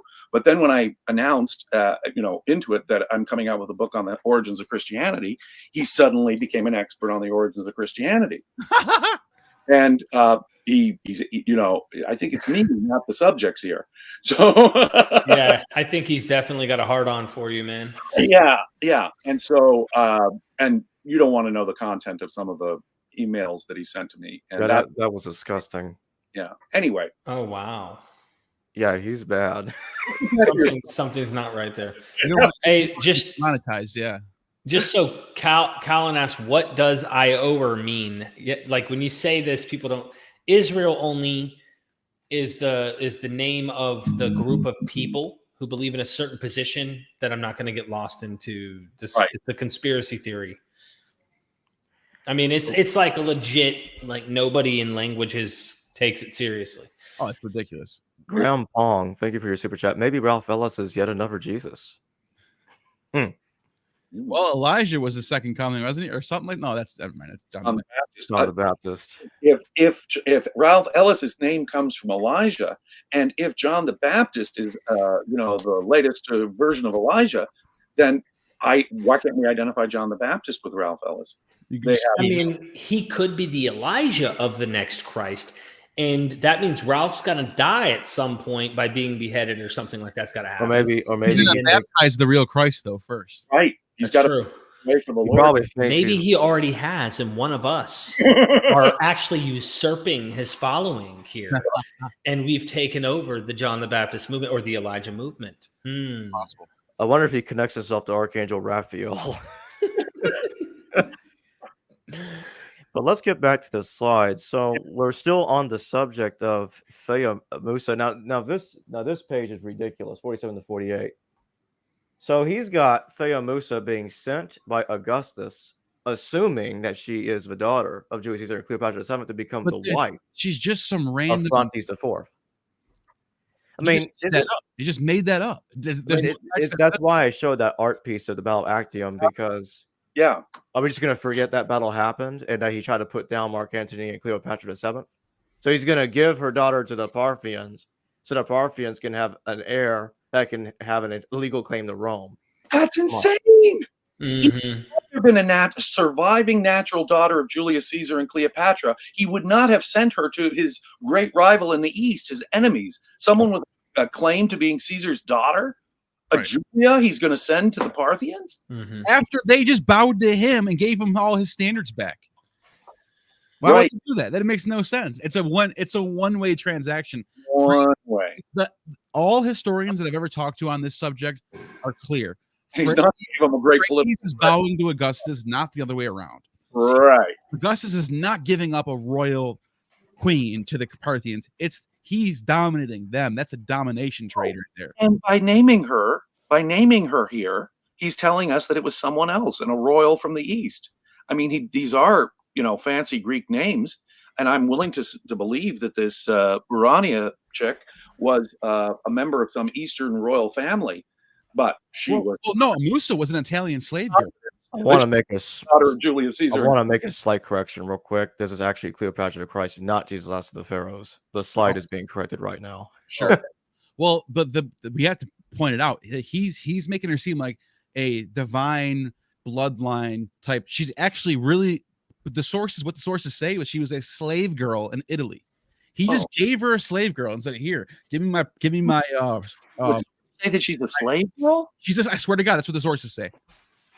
Here, I'll show you who says it. It's Well, now that's devastating. It's who is the source for this one? Okay, I know it's in here somewhere.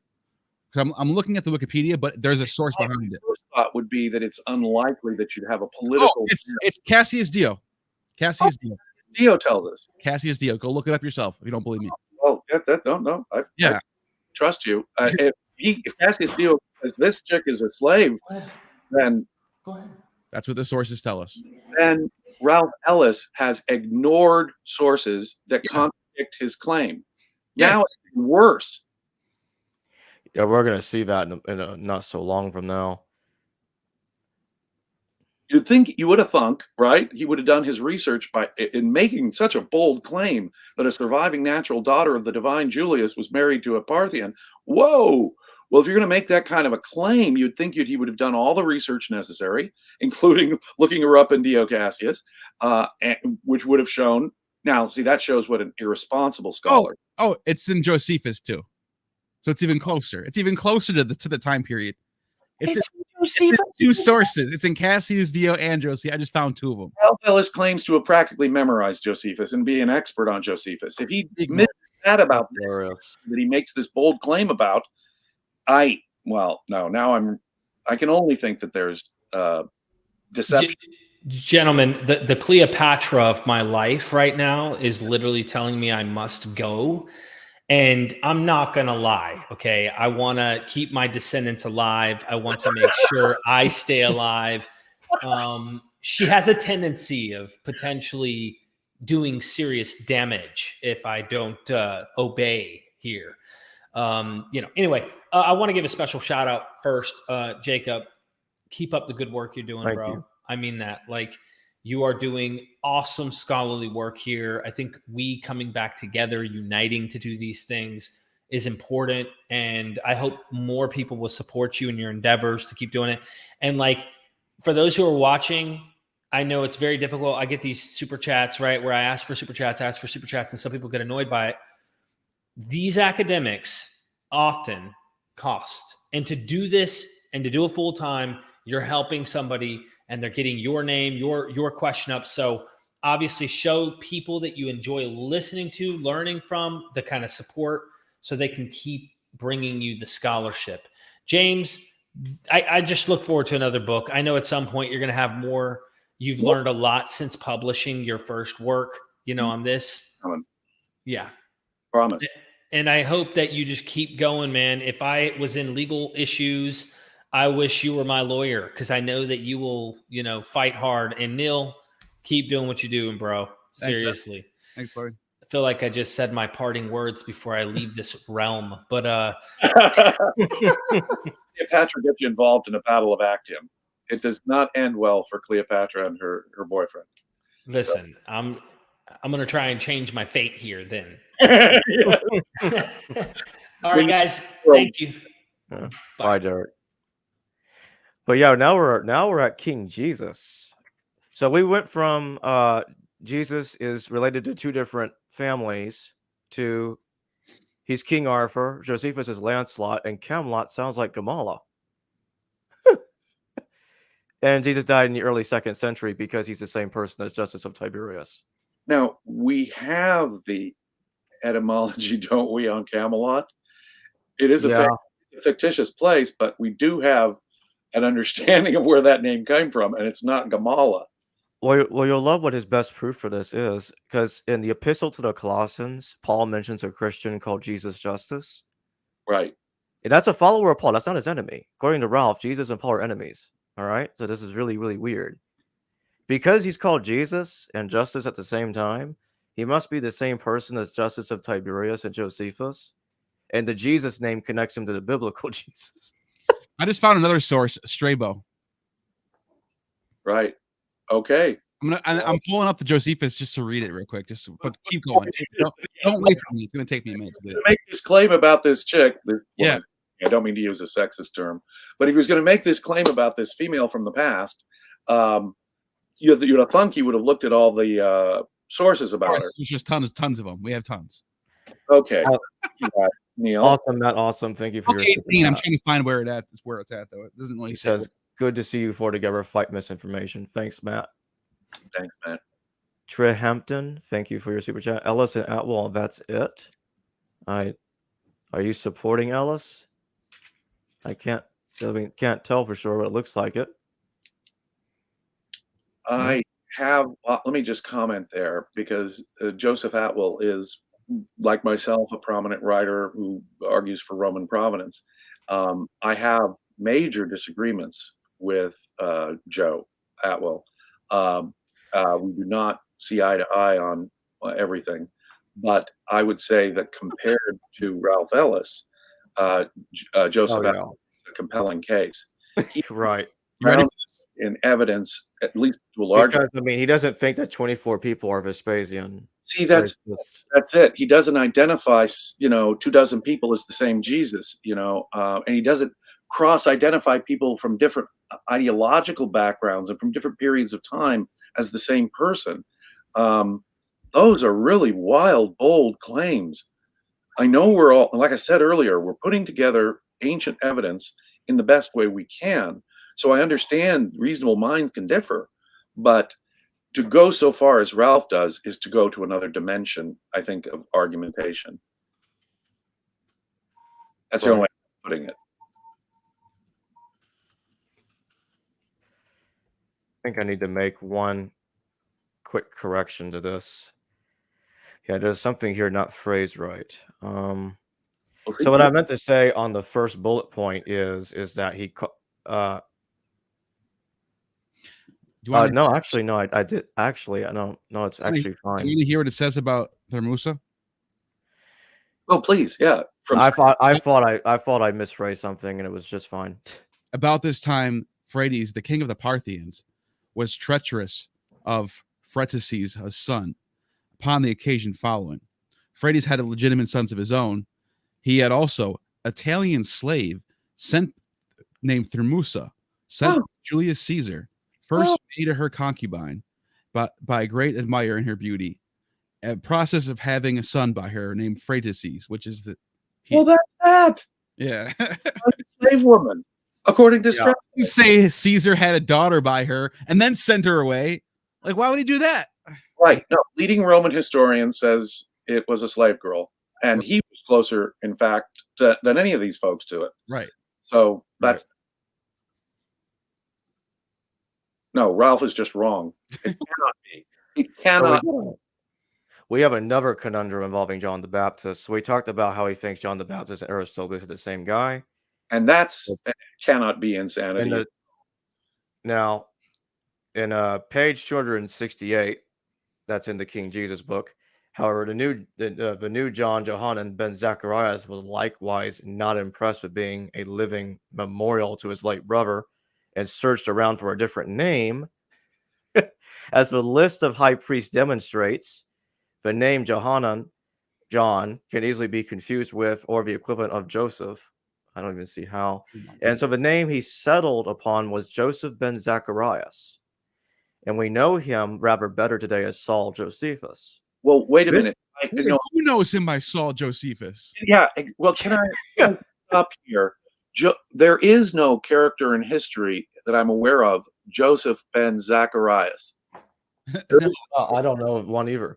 So what's going on here is John. There's no one named John who's surnamed Joseph. That's not a thing. Well, see, first of all, his equation of John and Joseph, they're two different names. Yeah.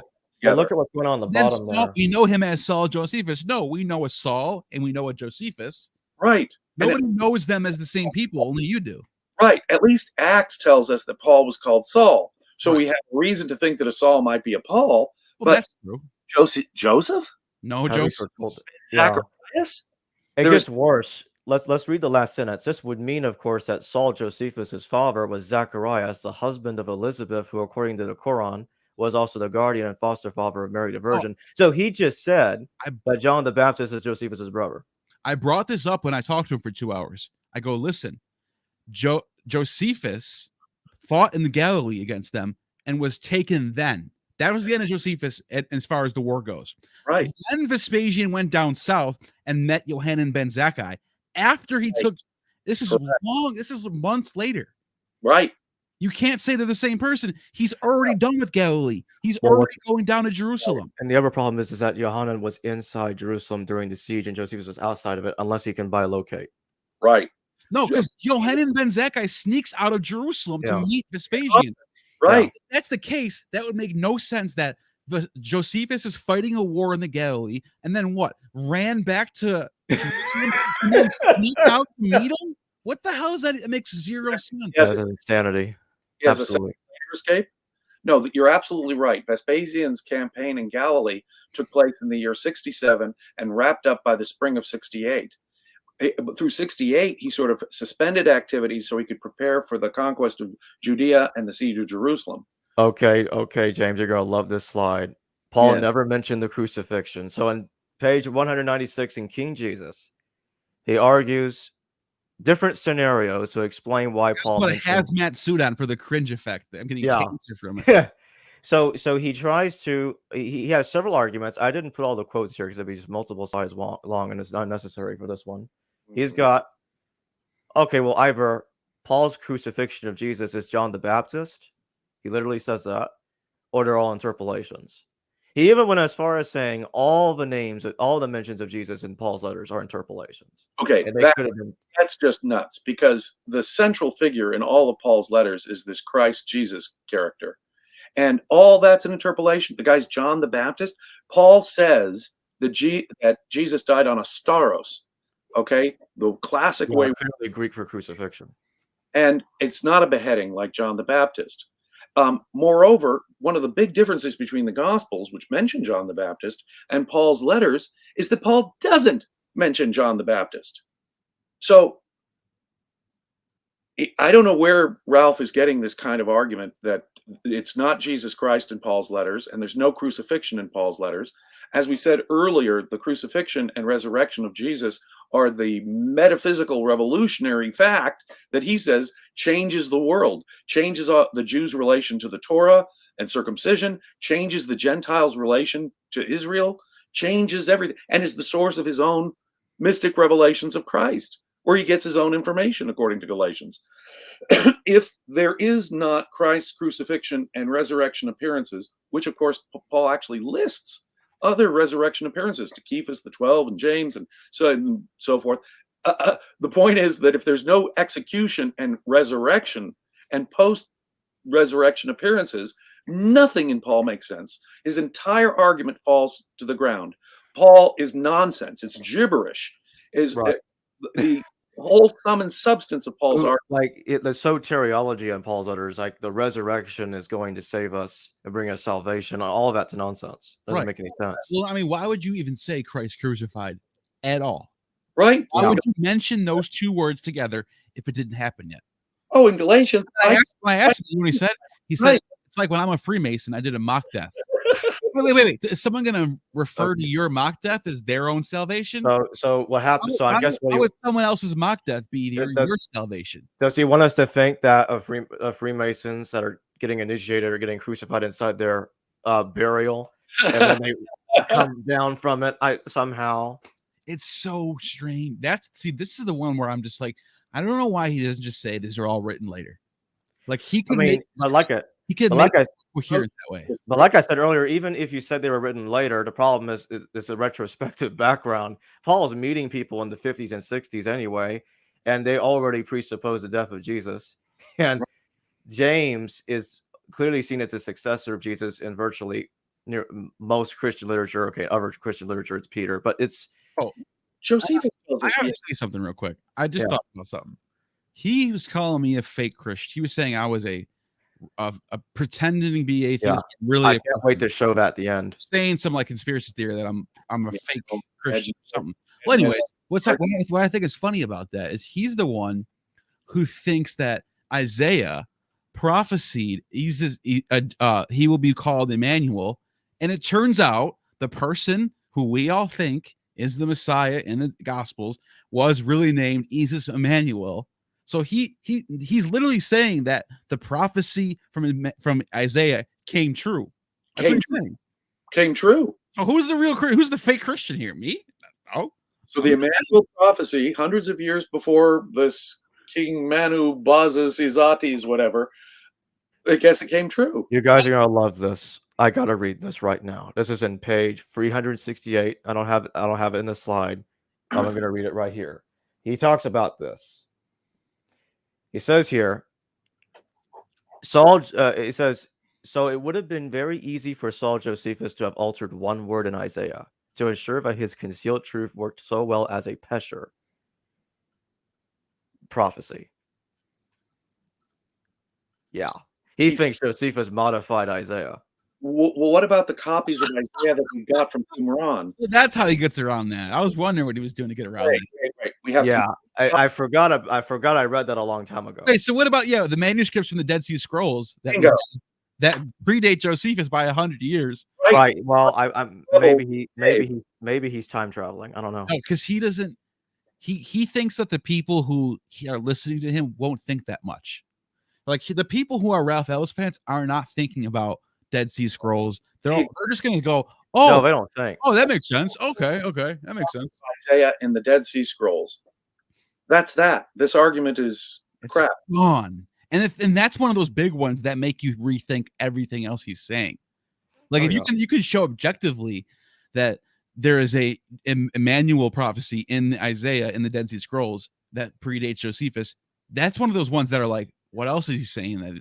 And the virgin thing entered the scene in the Septuagint 300 years before Jesus. So none of this has anything to do with Josephus at all. No, it's pre-Josephus, non-Josephus. Yeah. And here, for anyone that's wondering, right here I have on the screen. That's all the mentions of the crucifixion. He preaches Christ in Galatians. He says Astaros. He says over and over. He says he refers either. There's one teeny weeny exception. 1 Timothy 6:13 doesn't use the word crucifixion, but it does mention Jesus confessing before Pilate. It knows Pilate's story. And now in a couple of these instances, it says, oh, wait a minute. I was just talking to Gaius Engineer, and we were talking about Pilate not getting mentioned. And I thought he did get mentioned. I wish. First Timothy. Timothy is regarded as by most that is the I don't know if I can pronounce it. The Crutonium, the kryptonite to Mephisus is 1 Timothy 6:13. I wish I had that on me an hour ago. See, that's it.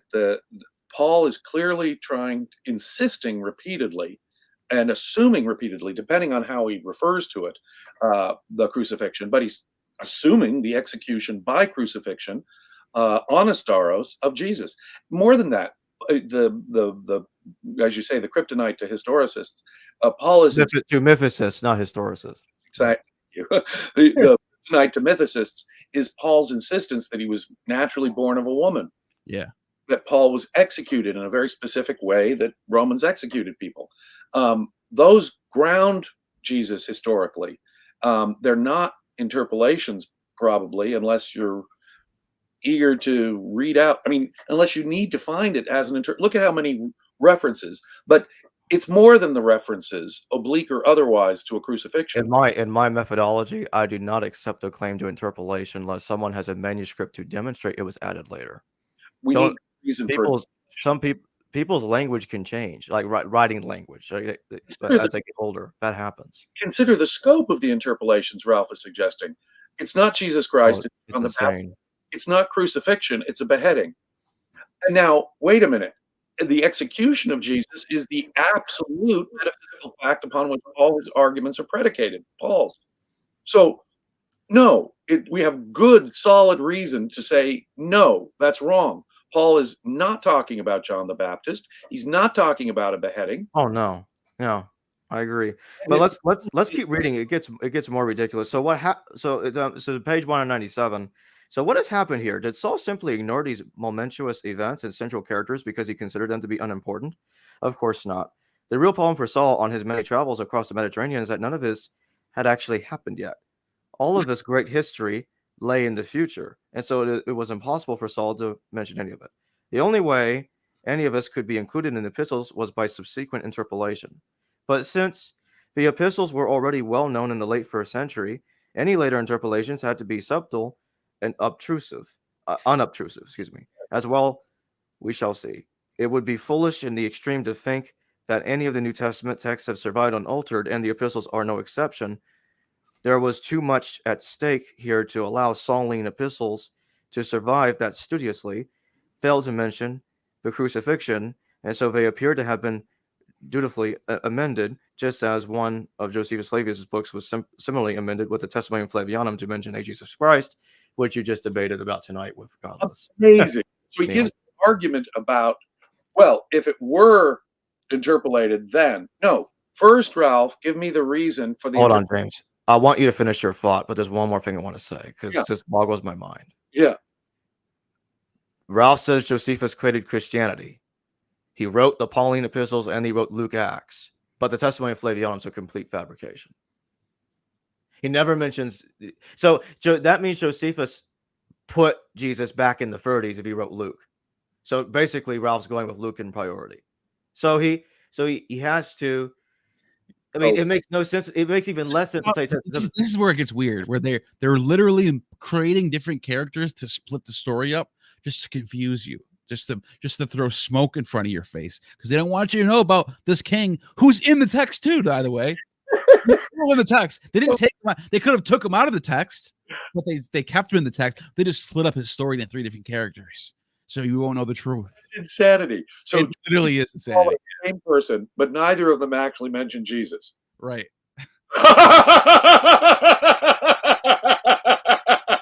This is where my head starts to hurt when I think. My head is starting to hurt because maybe the 2 writers who first mentioned Jesus are Paul and Josephus. And they mentioned Jesus. That's the controversy. Does Josephus mention Jesus? Is a controversy. It's true. But the point is, no one, Josephus mentions both John the Baptist and Jesus. And 2 different people. And Azadis and Jesus of Gamala. All is separate. They're all mentioned. They're all in different parts of the world. Dates of death, too. Let me tell you guys something. I mean, he actually creates another Azates that Josephus never even mentions. Okay? Where is this from? So he's got an Azates dying in the 80s, 60s. Okay? I don't really have slides for this one. Because if I had slides for everything, we would never end the stream. But But he claims that one of the Azates is James the Just. I'm not kidding. And he says that Menahem, James, King Manu V are the same guy. Now, but Josephus mentions James's death in AD 62. Right. But how did he survive that to become Menahem in AD 66 to start the war? I mean, come on. War, and he's there at Masada. What the hell is going on? Yeah. I mean, I don't understand how people can have different death dates and be the same. So the next group of slides we're entering in now is about Jesus, King of Edessa. So we're going back to Phraates again, because we're going to have to circle back to that because Phraates keeps coming up. This part who's going to lead the Jewish war. Okay. All right. So here's some deception from Ralph. He quotes a text from Josephus, leaves part of it out that inconveniences his conclusion. Antiquities 18:24. Now, while Phraates was brought up alone in order to succeed in the government of Parthia, he thought it very tedious to wait for his inheritance. He therefore formed a treacherous plan against his father with his mother's assistance, with whom, as the report went, he also had criminal sexual relations.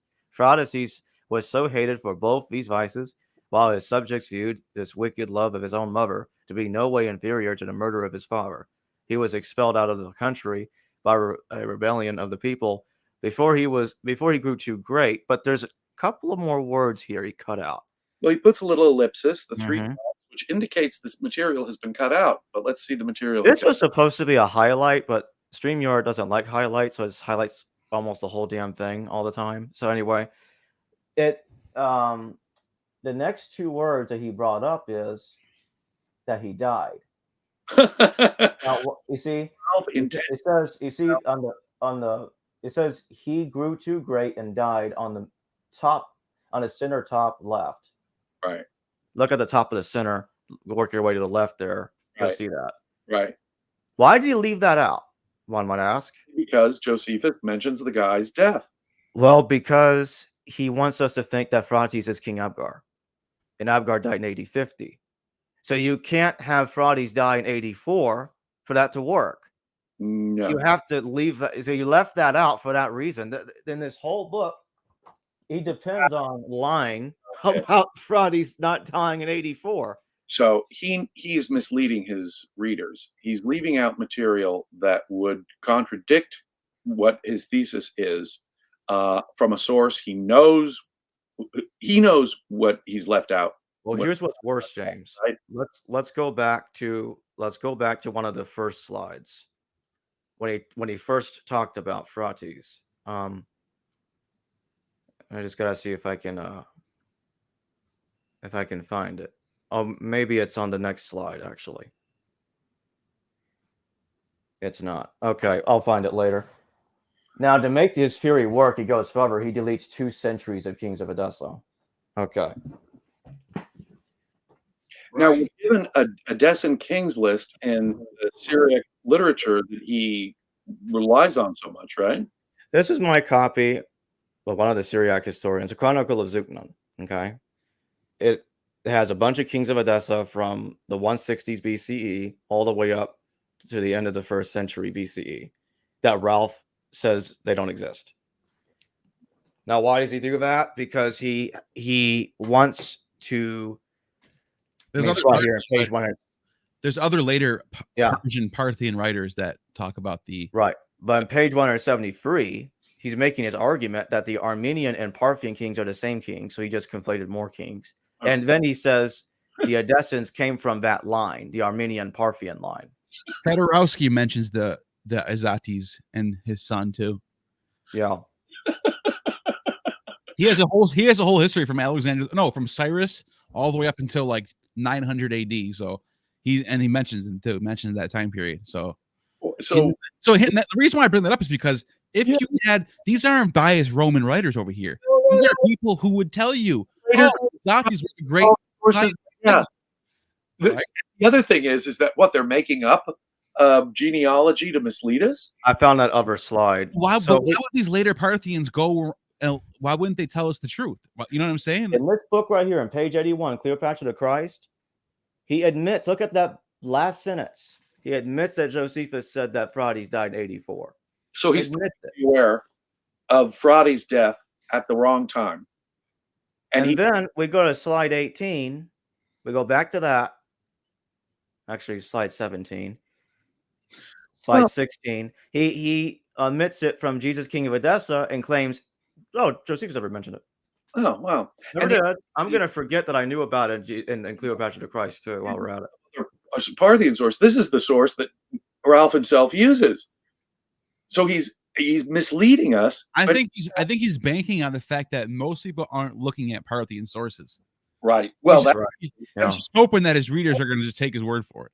But more than that, look at this. He's picking and choosing from the sources he is relying on. He's saying, okay, we can dismiss that's his methodology. He is selective in what he wants to use to portray a story. And he'll hide things that don't look right, and he'll show you things that make things look better.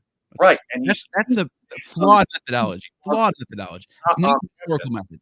So in other words, the same source that he relies on for topic 1, he will dismiss on topic 2. Now, why would you do that? What is the basis for preferring? Well, I want a certain outcome. The story. He's telling a story. The evidence is the same. The evidence he's using and the evidence he's chucking out as unreliable come from the same source, and he's just cherry picking because he wants a certain conclusion. Right. That is dishonest. He's telling a story. He's a storyteller. Here's the thing. I realized this.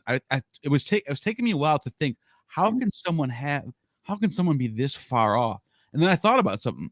He's picking his solution before. He's not starting at point A and getting it to point Z. And he's starting at point Z. He said, okay, I want there to be a Jesus who's descended by Cleopatra, and he's really a Parthian king. Okay, how can I make it look like that?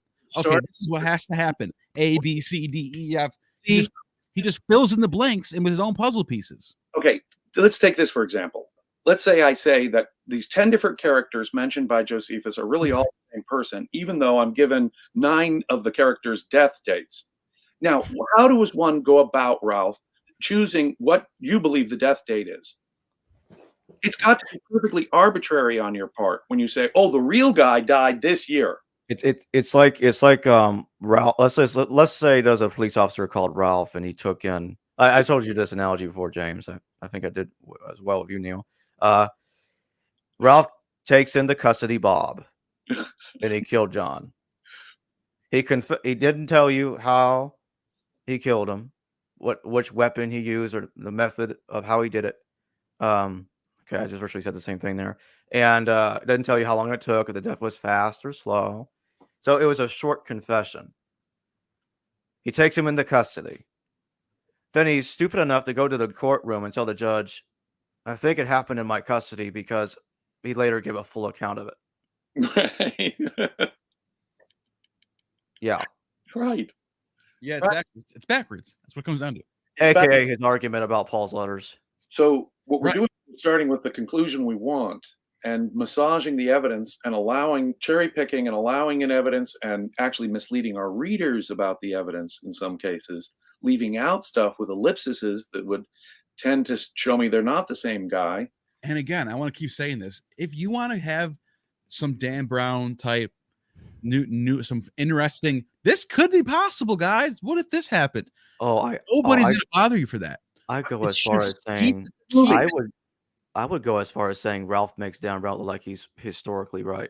When you're commenting on Chester Graby's video, who's a emeritus professor at Yale for 40 years, he's the head of the department, and you're commenting on his videos telling him why he's wrong because I wrote a book that I published on my own somewhere. Like, come on, dude, you can't just stay in your lane and you'll be fine. You'll have a following. I would even be like, oh, I'll have him on. I want to hear this cool opposing theory. But like when you want to make this the canon, when you might make this needs to be Western canon. Everyone needs to believe what I say. That's when people are going to step back on. They're going to push back on you. That's just natural. Central points that Ralph Ellis makes cannot be true. Central points to Ralph Ellis's entire theory are false and demonstrably false as history. In other cases, it's built on sheer speculation. In other cases, it is just flat, like I say, arbitrary, arbitrary. Arbitrary. I would not insult speculating by saying that's speculation. That's arbitrary. Look, where? Yeah. Let's look at this slide real quick. So he's got Simon Magus being Jesus' father, and Adiabene is Edessa. Now, wait, Simon Magus is Jesus' father? Yeah, he says this in page 185 in the book. I gotta see this. Okay, let me read this to you. I don't even believe you. Okay, 184 to 185. Does he still think this? Or is this yeah. The wife of Simon Magus was he thinks he's Merlin too. The wife of Simon Magus was obviously called Helena Luna, and here it is made clear that she was a quite powerful and influential character in her own right, to have had her own international following. So it wasn't Helena that was a consort of Simon Magus. That's a fact. They were worshipped by the Simonians as I know, but he thinks they are. So which Helena could this have been in this era? A Helena who was obviously very famous, religiously Judaic, and yet also allied to the emerging cult of simple Judaism, Christianity. Otherwise, Celsus would have not felt inclined to criticize her. This entire critique by Celsus was against the cult of Christianity. This influential Helena was also the partner of a Simon, and the name Simon was a widely used name within the Edessa biblical family, as we have already seen. Jumping over cliffs already. So, is this a different? Because there is a Helena, but which Helena is he talking about? of course, Helen. Helena associated with Simon Magus. Because So so who was- different Helenas all in one. Is that what he's doing here? He's taking. yeah, it's all the same woman. So It's who? not. It's not the same woman. I know. So There's who no- was this Helena? of them Surely there is only one Helena who can possibly fit the bill here. That is Queen Helena herself, for she was not obviously allied to Judaism, Oh, being a Judaic proselyte. But in this new evaluation, he was a prostitute in Phoenicia and Tyre. She was a slave. She converted to Christianity. That's what the story tells us. I know. Of her family, she was also closely linked to Jesus and the biblical family. But this is interesting. This is a story about Epiphanius. I was just reading this. This is the Simonian cult. For if this is so, then the followers of Simon Magus are being said here to also be the followers of Queen Helena.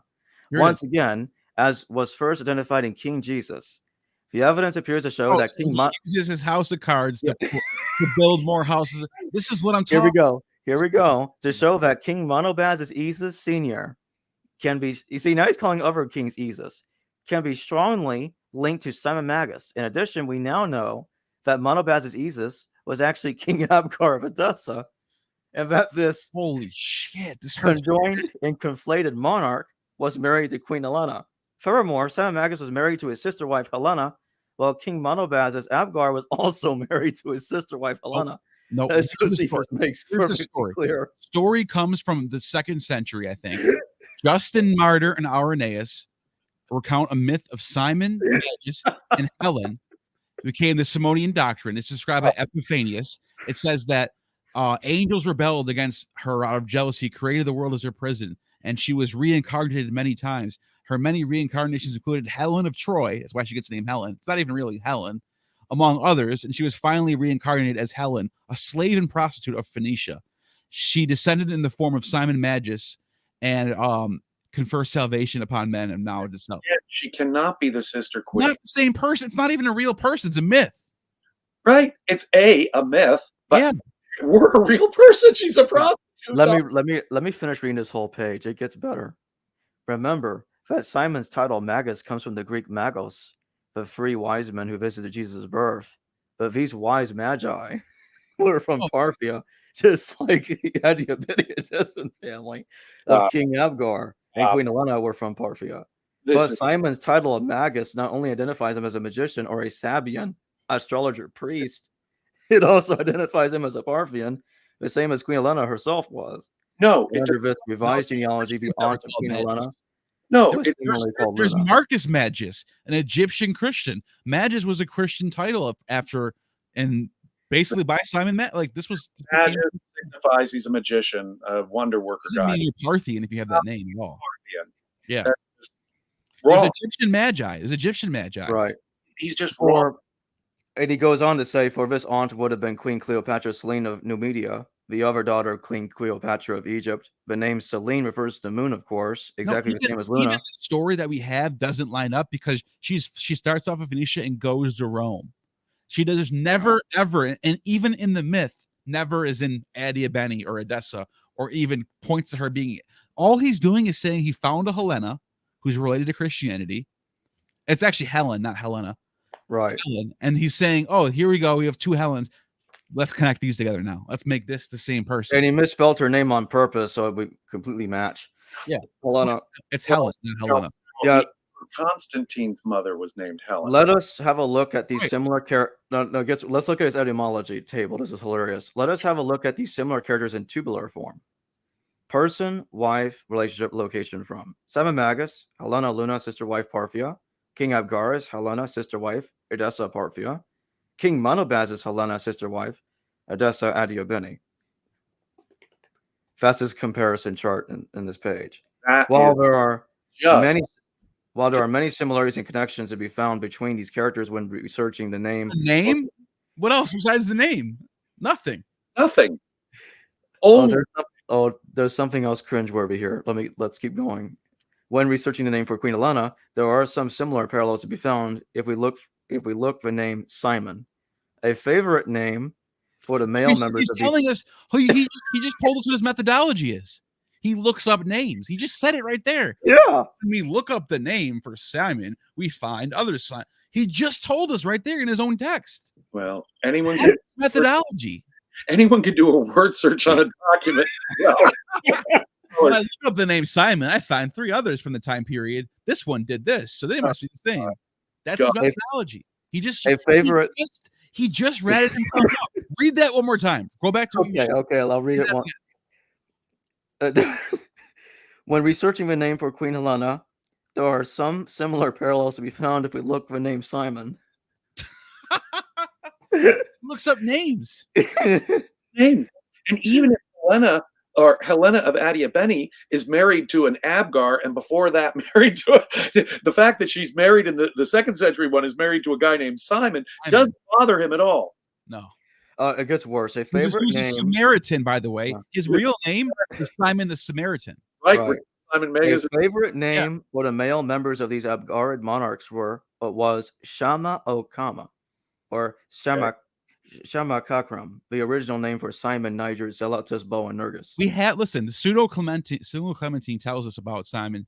Simon was a Samaritan, native of Geta. His father's name was Antonius. His mother's name is Rachel. He studied Greek literature in Alexandria. He has nothing to do with Parthia.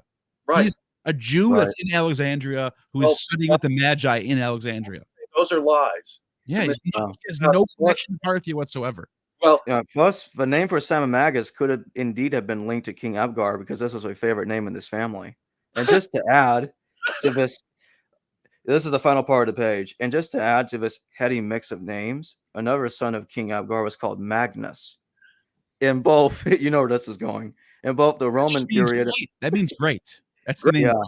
And also in the 4th century accounts of Madame Egeria, Alexander was called Magnus. Alexander Alexander Magnus. I have Madame Egeria's work, and I mean, he's just the only thing he's got there is Magnus sounds like Magus. He's not saying anything to make this guy look like Magnus and Magnus are not the same. I know. Magnus are two.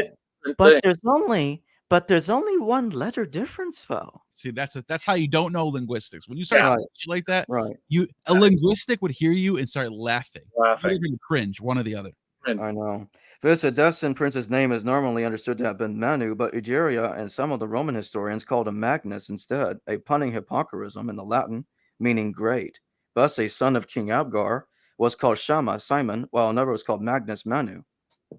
But having identified these sons as having similar names. I can't even keep up with all the names. All these different nicknames that he's throwing in with the hyphens. Saul Josephus, who is also Pompey, who was also Aristobulus, who is also Hyrcanus, who is also he has all these hyphens everywhere. Doesn't it just it's crazy? I don't know. So what he has to say is that we're being lied to mislead us, but that somehow he would have to claim we're being lied in multiple eras even before the Jewish revolt. But he's got the secret coder ring that can tell us which bits to dismiss, which bits to believe, and which bits fit with other which bits. In other words, he's making it all up from his own imagination. It is totally a product of Ralph Ellis's imagination. Here's something that was written. What's this on the deified Augustus? I know all about Augustus. This is a text that was written after Emperor Augustus died, when he was deified, and it says, and it mentions Adiabene, long before Josephus was born. First century inscription evidence of Adiabene. Yeah, right. Look at the first. And Pliny the Elder mentions Adiabene too. Yeah, but according to Ralph, Josephus invented. Pliny the Elder came out before, and also at the same time as Antiquities, but writing at the same time. Published at the same time as Josephus's Jewish War in the 70s. Exactly. Antiquities came in the 90s. So Pliny the Elder mentions Adiabene 20 years before Josephus. Right. Pliny the Elder is one of the great sources we have for ancient geography, especially. Magnificent natural history is something dedicated to Vespasian. Absolutely. Mentions the Nazarenes too. Yeah. So if the Nazarenes are really just a sect of the Parthians, why does Pliny know about them already? Yeah, no. Parthians did not lead the Jewish revolt. These are ethnic Jews, nationalist, militant ethnic Jews. We got a coin right here. I didn't mean to interrupt, James. I'll be fast. We got a coin right here from the 30s, some dated 20s AD. This is a coin of Bazus. himself, Monobasis. Well, And guess what Ralph says? This percent- is fake. He says this is a fake because he can't have this coin being real because that means Adiabene existed before Josephus. you see, he'll So he actually just claims it to be fake because it doesn't fit his narrative. get this. So He'll who made it? Who this made it? physical archaeological evidence he's Doesn't willing to dismiss as fake rather than question his complex theory that's a castle in the sky. And you can tell by looking at this coin, the way it's designed, the text, the font, like the way that is an ancient coin. You can't produce this in the modern times. No, and you can tell something is. There are all kinds of ways you can confirm something. And besides, where it's found too. The people who are in this realm of coins they have the best documentation. It's actually coins is one of the best ways to really read into history. Coins tell us a lot about history. A lot of these people who challenge the traditional chronologies don't realize that we have good coin evidence that can chronologically take us back well more than 2,000 years. Yeah. So these weird new chronology people are ignoring tons more evidence than this even. Jacob, do you have the info on this coin? Like when it was minted, where, all that, or no? I don't at the moment. It's been a while since I looked at that, but the coin, I know it was dated by scholars to the 20s or early 30s. It comes And from nobody disputes this coin. Only Ralph does. only Ralph does. Only one. Only Ralph. Wow. Now, in my head, as I recall, and this is I wonder if he's ever tried to change the Wikipedia on this coin too. He probably did. He probably tried. Yeah, I gotta get rid of it. It can't be real. But I remember looking at that coin's provenance, and I came from the region. Its age is pretty much unquestionable. Yeah. It has provenance. So the coin that's off the top of my head, though I can't give you all the deets. But yeah, you could tell it's an ancient coin because Yeah. after the 3rd century, they start looking a lot more modernized. Like Yeah. the coin industry gets a lot better after 3rd century. But Oh, 2nd century, first century BC, and then it's pretty much the same from Alexander the Great to Caesar. They're kind of the same. They're all looking the same kind of. Nero had the coolest for all those Roman coins. Nero had the best. That's when Roman coinage probably reached its peak. Right. It's So you can kind of just off that alone, you can kind of sort of date things, and you could tell. But the thing is, these coins mostly have kings and emperors and stuff, and things that'll date it for us, if not a date or a consulship. Right. You know, a lot of Roman coins will say in the 7th consulship of Hadrian or something. Yeah. Oh, yeah. So that we'll say, aha, now we have the exact year we can pin it down to, because it's the 7th year of Hadrian. Now, a chronology using coins, and we've got copious coin evidence. Like the Ides of March coins, you could put that into the month. Like we already know what month those were made. Like that's how, because there's only such a small window for that to be out. That's exactly right. And in fact, we can, but archaeologists, numismologists with coins have done at least as impressive a job as any other physical archaeologists in terms of giving us a set of physical evidence that gives us an objective chronology. Yeah. When you go back even further, there are archaeologists who can do that with pottery shards, or artistic representations, architectural styles.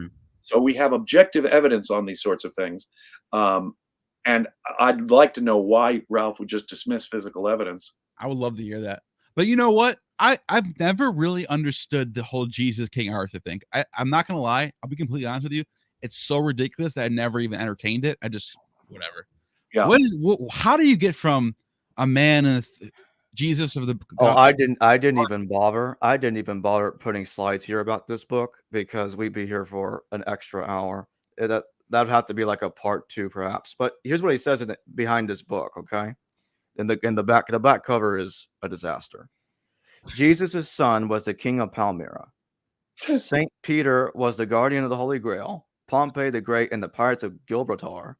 Secrets of Mithras and the bull of Taurus. Yeah. Thank you. Yeah. King Arthur's battle with Vespasian. The battle. Okay, no, I read that already. The Roman creation of Christianity. The Holy Grail was brought to Earth by aliens. Sir Galahad dressed as a woman.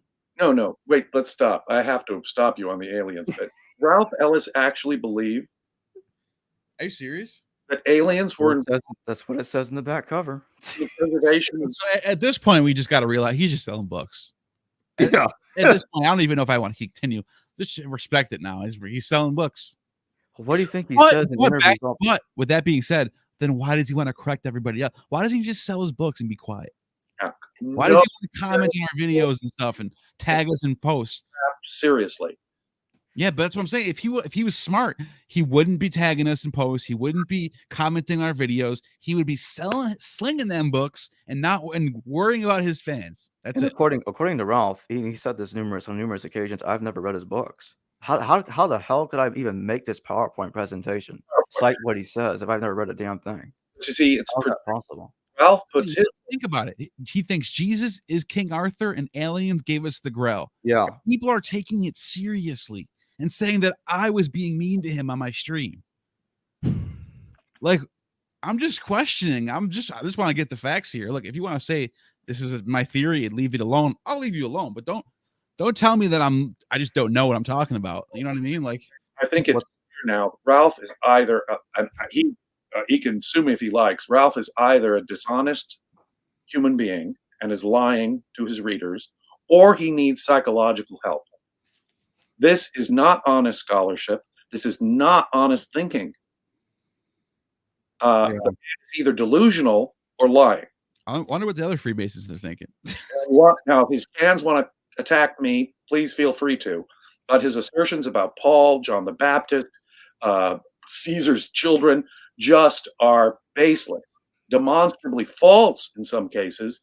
Otherwise, sheer arbitrary speculation where he cherry picks the sources. It's like he puts the ancient sources into a food processor or Cuisinart, mixes it all up, whatever it is that he wants to extract.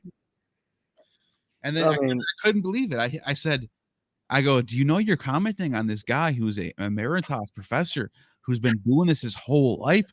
Who people are using him as references when they write their books. That's how important he is. But at least You know what he said to me? I studied the equinoxes. that's good. He studies astrology and he does it. That he knows everything about Egypt now.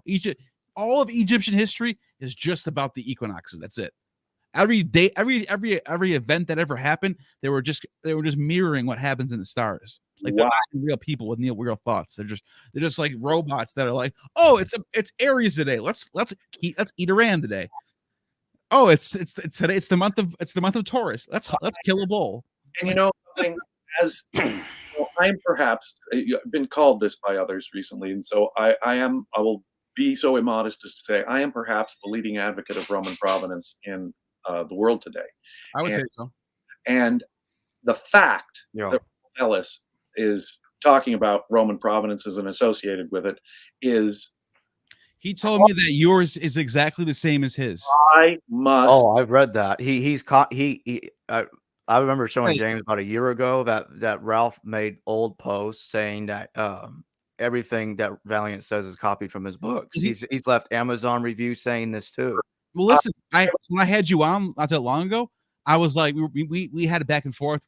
I challenged some of your ideas. We had a conversation, and he was like, "How come you didn't attack him like you attacked me? He has the exact same identical theory as me."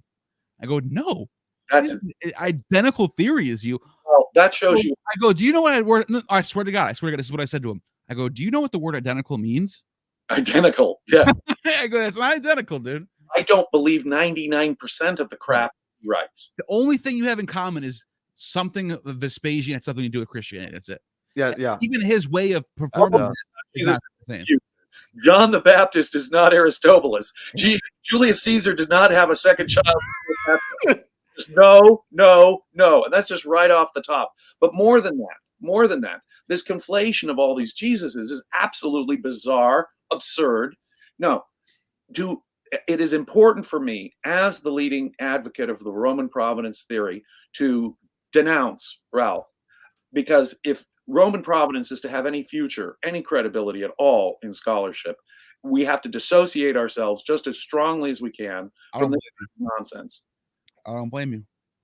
That's a fair point. That's a fair point to make, especially when he's the one going around saying that he has an identical theory as you.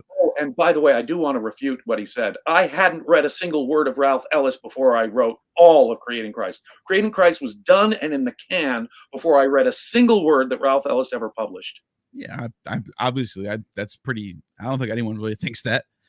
But you know what? On top of all that, you're very rational in your approach of Roman providence. You're not, and it might be, to some people, it might be alternative to the mainstream view of how Christianity came about. With that being said, you don't see James Valliant in other videos in the comment section being like, "Oh, Bart Ehrman, you don't know what you're talking about. Yo, I need to change Wikipedia. Everyone needs to believe what I believe." You don't do that. Yeah, Right. I would never, ever, ever. I would never do that either. And that's the important thing here. It's like that's what we're getting at. It's like that's the difference. Yeah. Okay, so on this next slide, because on the previous slide, this basically is Ralph's conclusion. I left that up here for a bit while we were talking. And we're going to start looking at some slides here about refuting Ralph's claim that the Edessans led the Jewish revolt. So the first problem is that King Zamaris, who is connected to the royal family beyond the Euphrates, was given tax exemption by Herod the Great, indicating that he had strong pro-Roman relations and was friends and allies of the Romans, and that's why he was given land with tax exemption when he had to flee his unstable kingdom back in 4 BCE. This contradicts Ralph's view, because Ralph thinks that Zamaris is Judas the Galilean. If that was Judas being given tax exemption, why did he lead a revolt on 86 over taxation? That makes no sense. Again, he has no clue of the political alignments, which are sharp and violent at this time. There's a lot of runoff citizens in there too. We're talking about war. We're talking about terrorism. We're talking about violent differences of religious and political opinions here. And yet he's lumping together people who are on the opposite ends of these ideological spectrums. It makes absolutely no sense. None whatever. The one thing Ralph cites is this mention of 2 Adiabene royals who were involved in one of the early attacks in the First Jewish War. In the same citation, Josephus mentions 2 Herodians who were also involved. Does that mean the Herod family was? Right. No. In fact, the reason why they're mentioned at all in that context, along with Herodians, is because they're exceptions. They were members of these pro-Roman royal families in the East that were unlike the other members of their royal families. And he never mentions how the war breaks out by Nero sacking the temple and them getting pissed off. He never mentions that because he wants to make it about Parthia and Rome. He wants to make it about Parthia. Parthia had nothing to do with this. No, and by the way, it wasn't really that big of a war. It was a beatdown by the Romans, beating down. They didn't really do a good job. Like, let's be honest. Vespasian rode through the Sicarii or whatever they're called, the rebels. He just demolished them. Yeah, that's the Roman. This wasn't a tough war going both sides. This was a one-sided war. Let's be fair. The Romans had to assign one of their best generals, Vespasian, probably their best living general at the time, and a good chunk of their whole army to the project. And Josephus, the way Josephus describes the sieges and the casualties, although they may be exaggerations, indicates it was a massive effort. Right. Now, but that's the way the Romans did it. They would bulldoze everything, yeah, their opponents, and they didn't have much. In other words, the outcome was pretty much inevitable. Oh yeah, no, there was no way that the rebels were going to beat the Romans. Parthia knew that too. Nobody was going to try to step in there. Right. It shows the religious fanaticism behind the rebels. Right. They were nationalist Jews. They were ethnic Jews. And no, but the reason why I bring all this up is because after the result's over, after they take Jerusalem, after Vespasian goes into Egypt, he made it seem like the whole country was wiped out, and literally, so he says, de facto king was now Josephus, who was by himself. That is the worst interpretation of what the events, because there was still aristocratic Jews living in Yavne and in Jerusalem and in other places. They were still set up there. They weren't rebels. They were Roman citizen Jews that were not okay with, but they were being neutral for what Rome was doing, and they were against the rebels. Now, that being said, Josephus was never a de facto king, and he was a prisoner. He was the opposite. And look, he was the highest rank he ever got was general at Jotapata in Galilee. Right. That's it. He never was de facto king. Or he never, in fact, according to his own, now Ralph will tell you that this is just Josephus lying to us, but he'll tell us that he was never really that, big of an advocate of the war, right? And so all these things that Ralph is asserting just make no coherent sense. Yeah. They're not consistent with one another. They are not logically integratable into a consistent. In this text here in 2:16:5 in Words of Jews is connected. It's very similar to what's being said in the preface. It says here, for the Jews hoped that all of their nation, which were beyond Euphrates, would have raised an insurrection together with them. The Gauls also in the neighborhood of the Romans were in motion, and the Celtae were not quiet, but all was in disorder after the death of Nero. Now, Josephus is making it clear there, and also here, that they did not come to assist. Now, these are the people that Ralph says were the leaders of the Jewish revolt. Adiabene's in that area. They didn't come to help them. Follow through these, quote, leaders of the revolt, eh? Well, remember, one of their kings went to Israel and was given tax exemption by Herod in 4 BCE. 7 decades. Right. Over 6 decades before this. Herod is giving them Roman tax exemption. Now, right here is Ralph's pathetically only evidence. Right. If you even want to call it that. Right. About anything he's ever said. And this is Monobasis and Kennedy has died in a battle during the first fight against the Romans, the Jewish Wars 2:19-2. And he uses this to say Jesus was the leader of the Jewish revolt from Adiabene. This is the paragraph he always uses when he makes his argument. It indicates nothing of the kind. He is off into the great unknown here from a teeny little piece of evidence that a couple of Adiabene people were involved in an early battle. He's saying the Adiabene was behind the whole revolt. They were the leaders of the revolt, even though it was, as I say, a nationalist Jewish revolt. So that doesn't make any common sense on the face of it. But we have no evidence of what Ralph claims here at all. None. In fact, I can't even understand how he sees this as evidence. It's not. It's not evidence for his. To claim that that's evidence for this is just non sequitur. And more than that, it just doesn't follow. The Herods were also involved, as you can read from that section. Does that mean that the Herodian family was anti-Roman? No. Well, right here, this is where things get really strange. When Caesar, Emperor Vespasian, is giving his right hand for their security in AD 70. Right. That's Vespasian. Now that's like, what the hell is going on here? Typically, they executed the major rebel leaders. What's going on here? Why is Isates getting special treatment if these guys were the leaders of the Jewish revolt? Like, what's the deal? That's such a good point. They led the revolt, but here you got, it's such a good point, dude. Vespasian is protecting King. That crushes that entire book. No, devastated. This yellow text that you pulled up was a Roman ally. Ends that book. It makes no sense. Yeah, all like 600 pages of it. Wow, just gone. Isates was a Roman ally throughout the war, or this sentence makes. And people have been wondering why I've been saying they're pro-Roman for years now. Come on. It's a fact. Well, I'm just going to say it for a third. You guys are going to love this one. If you thought that was good, this is better. Well, just before we leave, if that was not a Roman ally throughout the war, what Josephus just said there makes 0 sense. 0 sense. That's all. Isates, the king he's talking about, was a Roman ally throughout the war, and that's what Josephus just told us.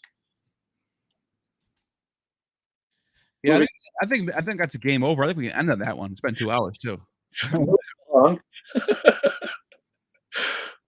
It's that bad. Yeah, it's that bad.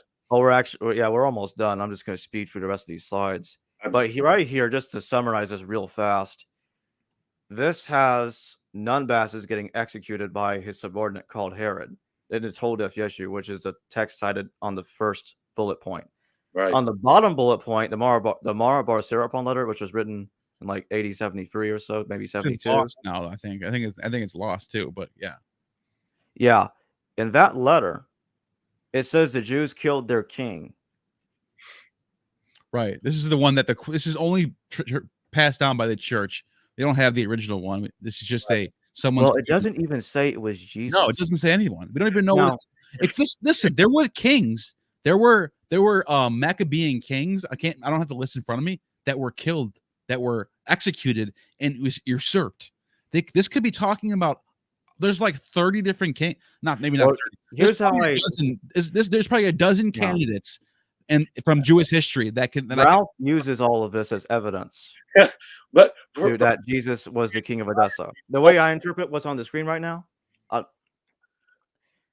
I think there's a tradition that's preserving in a garbled way that Monobazus got assassinated. Josephus says that Monobazus was given security by Vespasian. Remember, this is the same people that refused to help the rebels. Right. I think I'm seeing a pattern there, but not the one Ralph's seeing. And he says the Told of Yeshu's proof that is extra proof that Jesus is a son of Queen Helena. But it says right there, Nunbasis, which is Ralph's Jesus, is different from Yeshua ben Pandira. Right. And I have the Told of Yeshu right here. Yeah, that's what I'm saying. The Talmud has all these people too. It's like, and he loves using the Talmud, but the Talmud has these people as different people. As different people. It's so crazy. Misrepresenting his sources too. Okay, this is only like a minute long or 2 minutes. We're gonna be there's going to be a point to this. Was fermented by King Esus, and when you look through his books, he never mentions not once, does he mention King Edessa, the city of Edessa, or King Agbarus. Doesn't mention them once whatsoever. And yet, according to the Syriac historians, King Agbarus was the father of the prince who fomented the Jewish revolt. Okay, that's a lie. Right. I have to see it. Let's see it. I gotta see it. I have. He brought this up in my live stream, and I just didn't have the book in front of me, and I wasn't like, I'm like, okay, is that he could be right about this? I don't really know. I thought it was. Look at this right here. I have the Syriac historian. I didn't push back on it. I got Moses of Corinth. I got Michael the Syrian, Michael the Great, whatever, right over there. And it's all mentioned. And the told never mentioned. They never ever say this. In fact, Moses of Corinth, from what I remember, never talks about the Jewish revolt. Right. Ever. Right. Skips over it. So once more, we have Ralph misrepresenting what his sources say.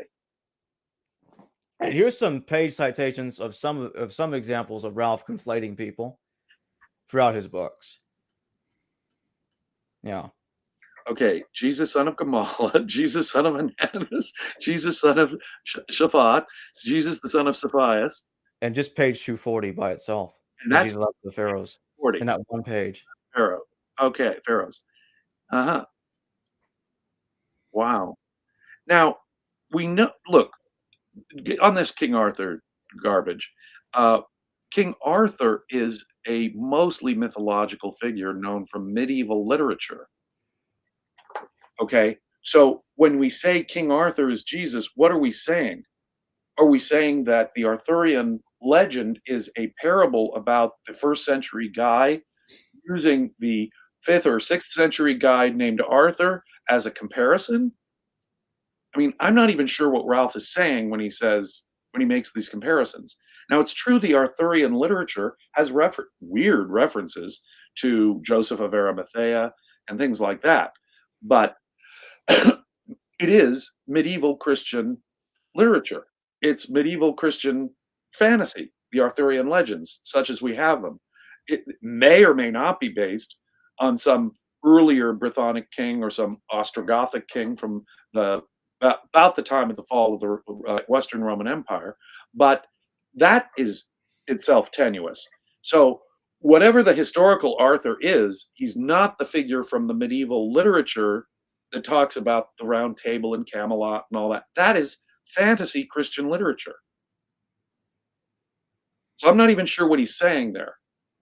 Are there comparisons being made between earlier Christian literature and this medieval Christian literature talking about Arthur? Just to plow through that with a fast summary, because we're almost done here. Just gotta like we just got a few more slides. Right. What Ralph says is that the Knights Templar found the works of Justice of Tiberius. Okay, and we don't have Justice of Tiberius's works at all. And Photius of Constantinople said that he never mentioned Justice of Tiberius never mentioned Jesus. Right. So Ralph thinks that Justice of Tiberius would prove everything that he's ever said, and that the Knights Templar used his work to create King Arthur. And he created King Arthur to talk about to tell the truth about Jesus, but to avoid being persecuted. But So they had to call him King Arthur. Photius, the last guy we know to have read Justice of Tiberius, said Jesus isn't mentioned. So he's being serious that King Arthur is Jesus. They're absolutely the same person. Oh my golly. Why do you think he wrote a book about the Grail Cipher and the back of it says Jesus is King Arthur, and the whole thing is about King Arthur being Jesus? Lancelot is Josephus. Okay, this Lancelot. Mary Magdalene is Guinevere, according to him. Oh, was Josephus sleazy? Oh, here we go. Here's pretty much a list. Might be missing one or two names because every once in a while I might find one more thing he says. Of Lancelot and Guinevere, wife of King Arthur, right? Yeah. Was he saying Josephus? All these names. Look on the top left, all the names of Jesus. On the right, the pseudonyms of Joseph, the pseudonyms of Josephus. On the bottom, the pseudonyms of James the Just. Bunches and bunches of different people being combined as the same person. Lord have mercy. So when someone has a slightly similar name, they must be the same person, but they can have radically different names and still be the same person. King Arthur, Elisha, Josephus, Paul, and then all the various Jesus. Yeah, just for the I'm not talking about the Old Testament Elisha. In the Talmud, supposedly there was another Elisha that had an argument with Gehazi in a later era. Huh? And Ralph thinks that Gehazi resembles Josephus and Elisha resembles Jesus. So that's where that's coming from. Pseudonyms of Josephus. So anything that sounds vaguely alike gives us grounds to identify the two as the same exact person. And here's a slide about their different death dates. Look at this, guys. Look at the discrepancies. Different death dates, but they're all nuts, dude. So he can identify based on a vague similarity of the sounds of the names, but he can ignore different names, different death dates, and all that information, and conflate himself in identity. Right. Okay. The guy cannot be taken seriously. We just have 3 more slides left, so I'm going to plow through these. Real quick, I just want to mention something. When you look at the kings of Judah, so when that guy Maraban Serapion, he's talking about Pythagoras, who's from 500 BC. Right. He's talking about who else? Socrates was in there, right? So he's talking about ancient people, ancient Greeks. That's true. Yeah. We have. Okay, so first of all, King Uzziah killed by Jehu, who usurped him, killed by another Jew. Athaliah was killed by a troop sent by the Jehoiada, the high priest. Joash was killed by Zabad. Amaziah was killed by Lachish. These are all civil wars in Israel, in the kingdom. Right. There's like 12 kings that were killed by other Jews that could be considered wise kings. Multiple kings of Israel or Judah were. There's no way to detect this is. And then what about Rokba? And what about every other claimant king of the Jews? Right, and Jesus wasn't a real king. It was a mythological king. Exactly. What he says could apply to any Jewish king from any time.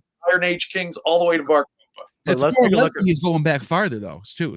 Let's take a look at the doctrine of Adai. So Abgar is the son of Augustina and the husband of Shelmath, someone called Shelmath. Now Ralph looks at this in Jesus, King of Edessa, and says, Augustina must be, let me see here, Phea Musa Urania. Because he assumes that's the, because she was called Augustina. Does everybody have to be someone else? What? Right. That? That's the thing I don't get. Why does everybody? This is a 3rd century. This is the first. Go ahead. I'm sorry. The name Augustina is anachronistic. It is. There was no Augusta until, of course, Livia, the wife of Augustus, was given the name Julia Augusta after the death, and that's the first Augusta.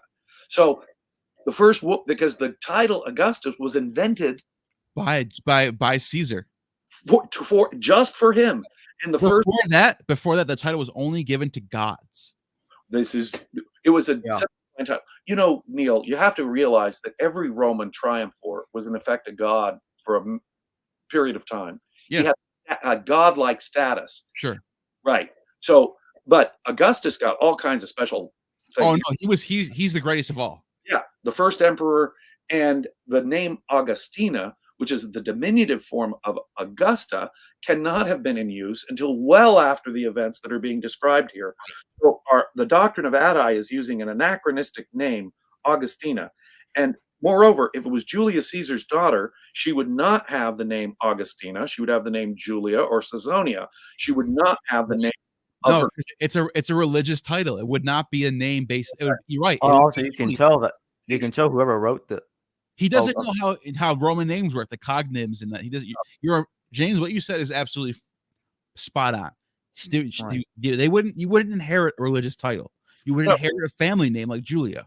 Right. There were Augustas.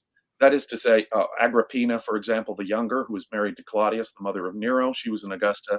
Livia, the wife of the first emperor, was an Augusta. But those were titles. Right. Of Vespasian's family name, yeah. mother got the title Augusta, I believe. If you look at the bottom here, it says, with respect to that which the Jews had done with the cross, Pilate the governor hath also written and informed Albinus, my proconsul, of these things which thou hast written to me. So, a translator of the text wrote in a footnote, a commentary, that Albinus is Governor Albinus. And obviously the text is a little bit mistaken about the chronology. Ralph looks at this and says, no, not at all. Eusebius edited the Doctrine of Adi, and the original Doctrine of Adi is authentic. It goes back to the 1st century AD, and he says that this is because Jesus lived in the 80s, 60s. Again, this is where Jesus Ben Ananas gets involved again, and he's the king of Edessa. Primarily because he wants it to be that way, not because he has any real reason to believe that. Right. But this is a Facebook post I screenshotted. I mean, I know someone that no longer follows him because of this post. Okay. It's like, I don't want to get into too much of the Facebook stuff. Just saying that up front, but you can. Yeah, that's fine. I won't take too long. Stick with the material. But this post is very similar to what he says in the Grail Cipher anyway. He argues that the Galley priests are the Galileans in the 1st century, and Jesus was a eunuch and a cross-dresser. He argues this in his own book. So this is just getting crazy. It just gets way crazier the deeper you go. Holy. But yeah, I know. Heels of stick? Seriously? Yeah. I mean, obviously that wasn't female fashion back then, but he's calling cross-dresser? Yeah. This? That's what he thinks. But yeah, and the next two. Go ahead, Neal. Sorry. I was just saying he's just out there, but like I said, I don't want to get into his Facebook post and all that stuff. I'd rather just, frankly. Well, I mean, I only got 2 slides left. So yeah, I'll go for them fast. I know you don't want to get into it, so I'll just go for them fast. But I do, yeah. So this one here is about him claiming that Christopher Lawson and me are the same guy, and Carl Rayer is also me. That is, Carl. I don't know what gave him the idea to think that. That's not. Yeah, I'm like I said, I don't want to get too much in. I would rather just read the book and similar. What's creepy, and the only comment I'd have is that it's so similar to his method when it comes to 2,000-year-old sources. He just conflates people. We could get these people to come on our show and be like, "What is this? The same person as me? We're on the same." Yeah, I can get these people to come on the show. TJ, he says TJ Johnson is me. I can get him to come on the show. I can assure you Carl Rayer is different from both Mr. Lawson and Mr. Berman. I've appeared on podcasts. That's what he thinks about everything. Everybody's someone else. But I've appeared simultaneously.